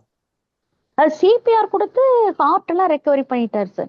ஆனா அந்த ஃபிராக்சர் ஆஃப் செகண்ட் என் எல்டர் சிஸ்டர் சொன்னாங்க, அந்த மூச்சு விடுற அந்த செகண்ட் அந்த பிரெயினுக்கு ஒரு ஆக்சிஜன் கட்ட ஸ்டாப் ஆனது அப்படியே ஜாம் ஆயிடுச்சாட்டுருக்கு. ஆயிடுச்சு அது ரிலீஸ் பண்ணிட்டாங்க சார். உடனே கடன் பையன் கார் எடுத்து கூட்டிட்டு போயிட்டோம் சார். சிபிஆர் கொடுத்து ஹார்ட் எல்லாம் ரிலீவ் பண்ணியாச்சு. அந்த ஃபிராக்சர் ஆஃப் செகண்ட்ல பிரெயினுக்கு போற ஆக்சிஜன் ஸ்டாப் ஆனது அப்படியே நின்று போயிடுச்சு அப்படிங்கிறாங்க. இப்ப ஏஜ்டு பர்சன் தான் அப்படி ஏக்கமா ஒருத்தரை நினைச்சிட்டு இருப்பாங்க. இது அவங்க எக்ஸ்ட்ரீம் ஹாப்பினால கூட இந்த மாதிரியான மரணம் வருங்கிறீங்க. 59 வயசு தான் சார் ஆச்சு. ஆமாமா, இது மரணத்துலதான் 3 வகை சொல்றாங்கல்ல சாமி சொல்லுவாங்கல்ல. இயற்கை மரணம், நான் சொன்னது இயற்கை மரணம் சார்ந்தது. இது ஆக்சிடென்ட்ஸ் கிட்டத்தட்ட தற்செயல் விபத்துக்களால வரக்கூடிய மரணம் தான் இதெல்லாம். அந்த மரணத்தினால வரக்கூடிய ஆன்மாக்கள் எல்லாம் உடனே சட்டுன்னு கூட சில நேரத்துல பிரிஞ்சிடும். எக்ஸ்ட்ரீம் ஹாப்பினாலயும் இந்த மாதிரி ஆகுது சார். கண்டிப்பா எக்ஸ்ட்ரீம் ஹாப்பிலையும் போகும், எக்ஸ்ட்ரீம் சேட்லயும் இப்படி போகும். அதுதான் சமமா போகும்போது எந்த நிலையா இருந்தாலும் அது போயிடும்.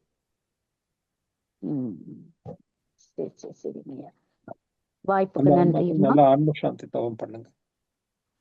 சரிங்கய்யா, நன்றி. வாய்ப்புக்கு நன்றி அம்மா. நன்றி. வணக்கம். வாழ்க வளமுடன் ஐயா. நிறைவு செய்துக்கலாங்களா ஐயா? நிறைவு பண்ணலாமா? நன்றி. இவ்வளவு நேரம் பொறுமையா நிறைய விஷயங்களை சிந்திப்பதற்கும் இறையோடும் குருவோடும் உயிர்கலப்பு பெறுவதற்கும் வாய்ப்பளித்த அத்தனை நல்ல உள்ளங்களையும் வணங்கி இந்த நிகழ்வை நிறைவு செய்வோம். நீங்களும் உங்கள் அன்பு குடும்பமும் அருட்பேராற்றல் கருணையினால் நல்ல உடல்நலம், நீலாயும், நிலை செல்வம், உயர் புகழ், விஞ்ஞானம் ஓங்கி வாழ்க வளமுடன். வாழ்க வளமுடன். அனைவருக்கும் நன்றி, வாழ்த்துக்கள். வாழ்க வளம். வாழ்க வளமுடன் ஐயா. தூய்மையாம் விளைவு தரும் சொற்கள் யாவும் வாய்மையாம். சான்றோர் பெருமக்களே, ஐயா அவர்கள் மிக அருமையாக பல்வேறு கருத்துக்களை ஆழமாகவும் அதே சமயத்தில் நமக்கெல்லாம் புரியும் வகையிலும் மிக நிதானமாக ஆணித்தரமாக நமக்கு விளக்கியுள்ளார்கள். ஐயா அவர்களுக்கு நம்முடைய நன்றியினை வாழ்த்தின் மூலமாக தெரிவித்துக் கொள்வோம். இணைப்பில் உள்ள அனைவரும் தவநிலைக்கு வந்துவிடலாம். நமது மதிப்பிற்கும் மரியாதைக்கும் உரிய உலக சமுதாய சேவா சங்கத்தின் பேராசிரியர் கூடலூர் பாஸ்கர் ஐயா அவர்கள் வாழ்க வளமுடன். ஐயா அவர்களின் உடல் நலம் வாழ்க வளமுடன். ஐயா அவர்களின் அன்பு குடும்பம் வாழ்க வளமுடன். ஐயா அவர்களின் அனைத்து பணிகளும் சிறப்பாக நடைபெற வாழ்க வளமுடன். வாழ்க வளமுடன் ஐயா. மிக்க நன்றி. வாழ்க வளமுடன். வாழ்க வளமுடன். நன்றிம்மா. நம் கடமை அறவாழ்வின் நாட்டத்தே சிறக்க